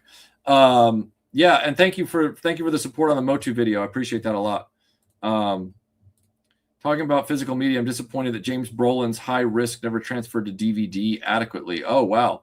Well, maybe it'll jump to boutique Blu-ray. Totally into seeing them. And if you see the Legend of Ninja Kamul on there with the English subs, let me know. It's an old and hard to find. Okay, I will. Goldfinger. Watch that swipe text. Then I would say Living Daylights. Okay. I still love how even if the Batman animated series figure line doesn't have a video of its own, the Batcave episode kind of served as an overview of the figure lines. Oh, we've been shooting B-roll for the animated Batman video. Let's Toy and I have been shooting B-roll for that already. The script hasn't been written yet for the 2-part retrospective. The challenge, of course, is I think the toy line has a more interesting story to tell in a video than the animated series does, mainly because the animated series is so perfect and so many people have already talked about it. There's little point in doing a video about it. It would almost be better to just jump to the figure line and talk about that, but we'll have to see how that goes. Yeah, it did. Yeah, it did. Yes, I've seen Danger Man. Fun show. Great theme song too. I know it's completely off topic, but I'd love to see some company build a 1/12 scale Cheers playset. That's definitely in the wheelhouse of very niche product for high price, premium, low volume collectible. Would you be interested if a third party company did a Clash of the Titans toy line? I mean, sure. Hopefully they actually make a toy line this time. It's really, really small, except for the torso, aka the Kraken. Yes, I have. I've seen it. Thoughts on 2000's Planet of the Apes films? Have the 4K set of the trilogy. Haven't watched it yet. Been meaning to. Haven't done it. Apologies in advance, but I do own them. Michael, speaking of 4K, Melinda might be interested in the Arrow video. Bruce Lee is. I've seen the announcement on that. I'm still waiting on the arrival of my 4K of Operation Condor Armor of God, or Armor of God, the original. I'm still waiting on that to arrive, so hopefully it'll be soon. Have you seen Black Eagle with Kasu? Yes, I have seen Black Eagle. It's okay. Yeah, I've seen it too, and it's just okay.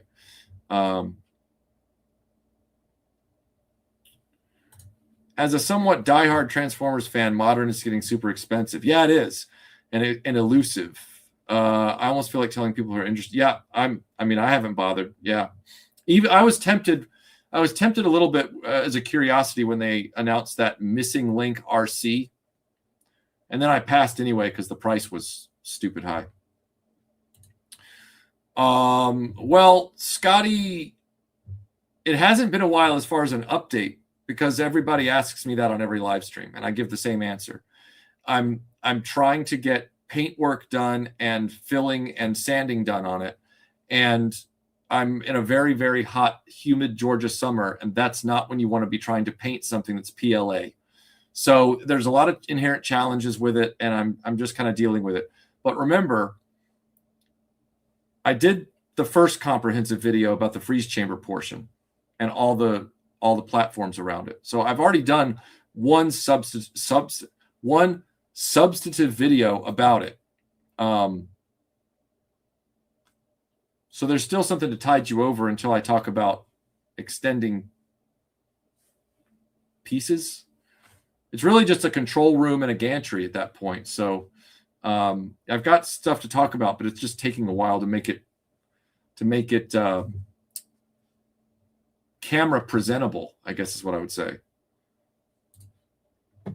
I'm glad you didn't miss the live either. Good to see you, Cute Fluff. Well, they've made it, and it comes in 2 deco colors, Tim. That would be hilarious if that's what they'd done. Well, I'm surprised I'm surprised that you're having. I'm not not surprised. I'm sorry that you're going through that, because your restoration work is really good. I follow you, as you know, on Instagram. So hopefully you'll be back in the saddle soon. Hopefully this exhaustion will pass. So I know of a toy line that may pique your. I've heard of Blokies. I know they're good. They're very good quality. I've actually perused their website several times. They just don't have any franchises that I'm or concepts or whatever that I'm really willing to throw in on. So I'm glad that they're an option, is what I'll say. I don't have any problem with the toys themselves. I just don't have any incentive to really buy them. Well, you just better hope that it's not Loyal Subjects that does them, is all I'll say. Because then the parts won't go together right. Blah, blah, blah. So what's the Motu video going to be about? It's about the movie. The Motu video is going to be about the movie. Just want to say thank you. You're welcome. After watching your video of your Star Wars collection and the bug return. Oh, I'm glad to hear that, Melanie. I'm really glad to hear that. And best wishes to you from the U.S. I spent my adolescence and my early teen years in the U.K., so it has a special place in my heart. So thanks for being here tonight. I really appreciate that, and I'm glad to hear from you. Just watch your wallet.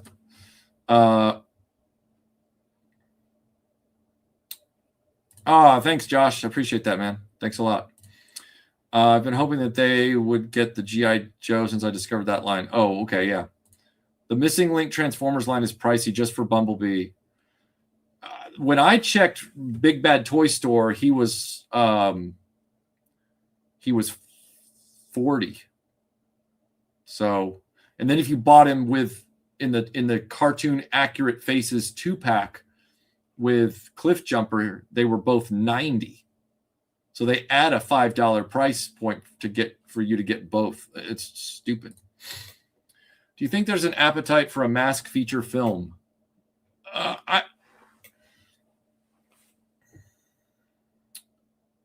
think after everything that rolled out with Masters of the Universe and what I suspect is coming down the pipeline with the Voltron Netflix film, I really want this stuff to just stop. This is, unless they aim that movie, unlike Masters of the Universe, unless they aim it at kids, then it's an empty exercise. You know, me?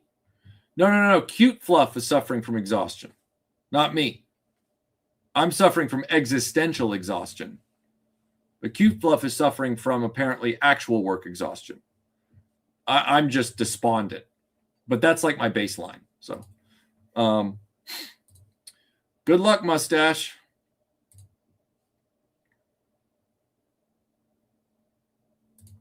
I think you mean Skeletor. Isaac, I think you mean Skeletor.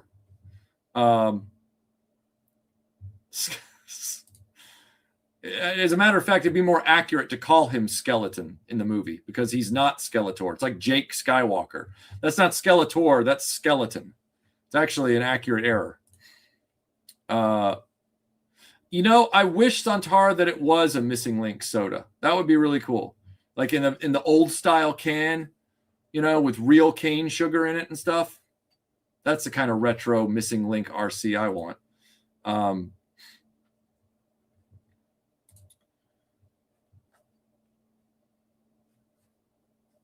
Well, I understand that.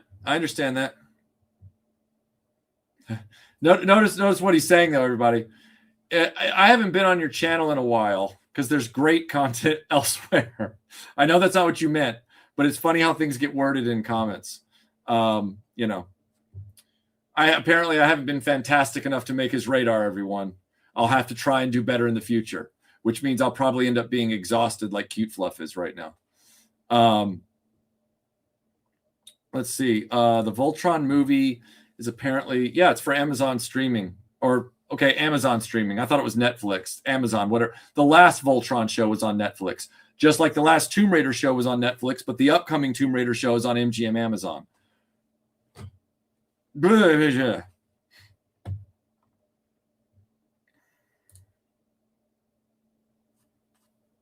Yeah, because he's the son of a casting director, and that's why he had a career. And all he did was a third-rate Jack Nicholson impression his whole career. Yeah, that is true.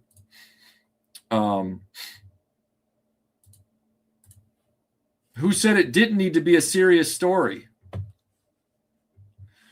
You can have a serious story for children But if you're saying that you want a serious story from a Mask movie because you're an adult that's sort of self-conscious and wants your franchises from when you were 7 to age up with you so that you don't have to feel embarrassed talking around the water cooler about Mask because you haven't been able to let it go because, you know, you saw it at 7 years old and you're still talking about it as your ride or die at 48, 49, 54, whatever it is.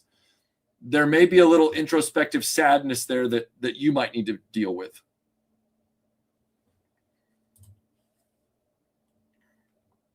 I don't know anything about the Legion of Powers toy line, but I hope they're good for people that want them.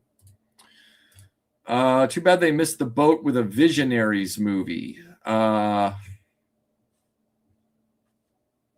Is it though? I mean,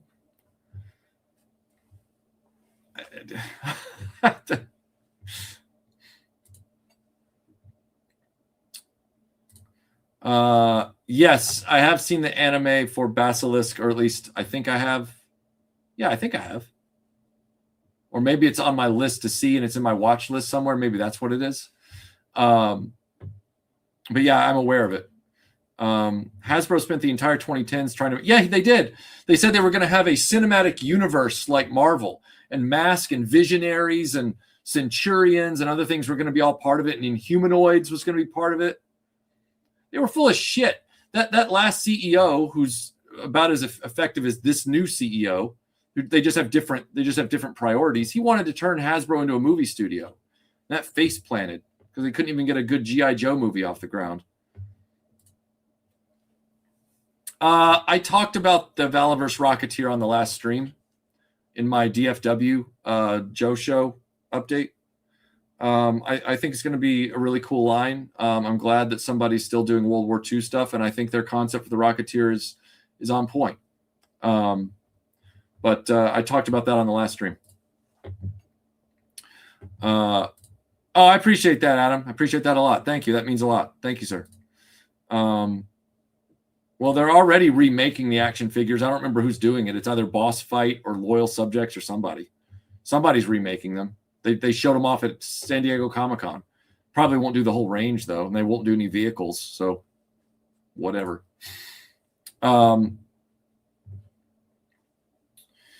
Yeah, the problem with the Wheeled Warriors storyline, story-wise, it's a Gilligan's Island proposition. So the storyline has a terrible chance of not ending, just like before. I talked about it in my Wheeled Warriors retrospective many years ago. I couldn't stand that show growing up because it had a Gilligan's Island premise. You know they're never going to find the father at the end because they have to have another episode the next day or the next week, next Saturday or whatever it was.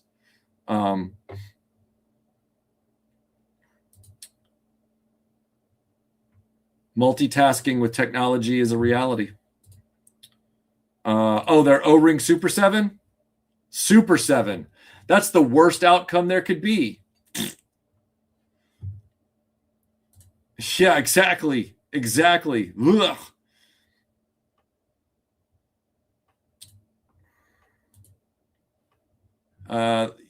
I saw that somebody had done that, but I haven't seen it. Is this something they did with AI, or did they actually animate it themselves? Because I can't watch any of the AI crap. At this point, you need to make a movie more like the miniseries of G.I. Joe or Transformers, so it has opportunities to grow, but not leave you without an ending. Yeah, exactly. All right. Well, I've been going for 2.5 hours, and I guess I need to get some dinner. So, Super 7 equals 2015 NECA, but priced like Hot Toys. That is a true statement, Drew. That is a true statement. So everybody, I will. Oh, it's so true. I would agree with that. Maki. Okay. I will leave you with the clip that started this stream. So everybody, have yourselves a great night. Oh, thank you, KR. I appreciate that. I appreciate that a lot. I won't change. Thank you very much. You're all welcome. You are all welcome. It was a pleasure, Isaac. Thanks for being here. And thank you, Pi, and thank you, Rob, and thank you, Pathfinder. Take it easy. Take it easy, Maki. Take it easy, Mustache. Oh, holy shit. Patrick, thank you for the very kind super chat at the end of the stream. Holy crap. Thanks for the live stream today. You're welcome. You're very, very, very welcome. Thanks, Humble. Join Patreon. We have cookies. That's true. If you join the Patreon, you'll be able to see the opening introduction to the big upcoming mega review of Masters of the Universe 2026. So you're welcome. And with that, I will end the stream the way it began. You're very welcome, Jesse. I do that every time. So, yeah, I understand what you meant, but I wanted to just make it clear, because it was a good discussion point. You opened up a good area of discussion to expand out, is what I was saying. I'll see you on Instagram, cute fluff. All right, everyone. We will end the stream the way it began. Have a great night. You got something to say for yourself! I don't! What's that?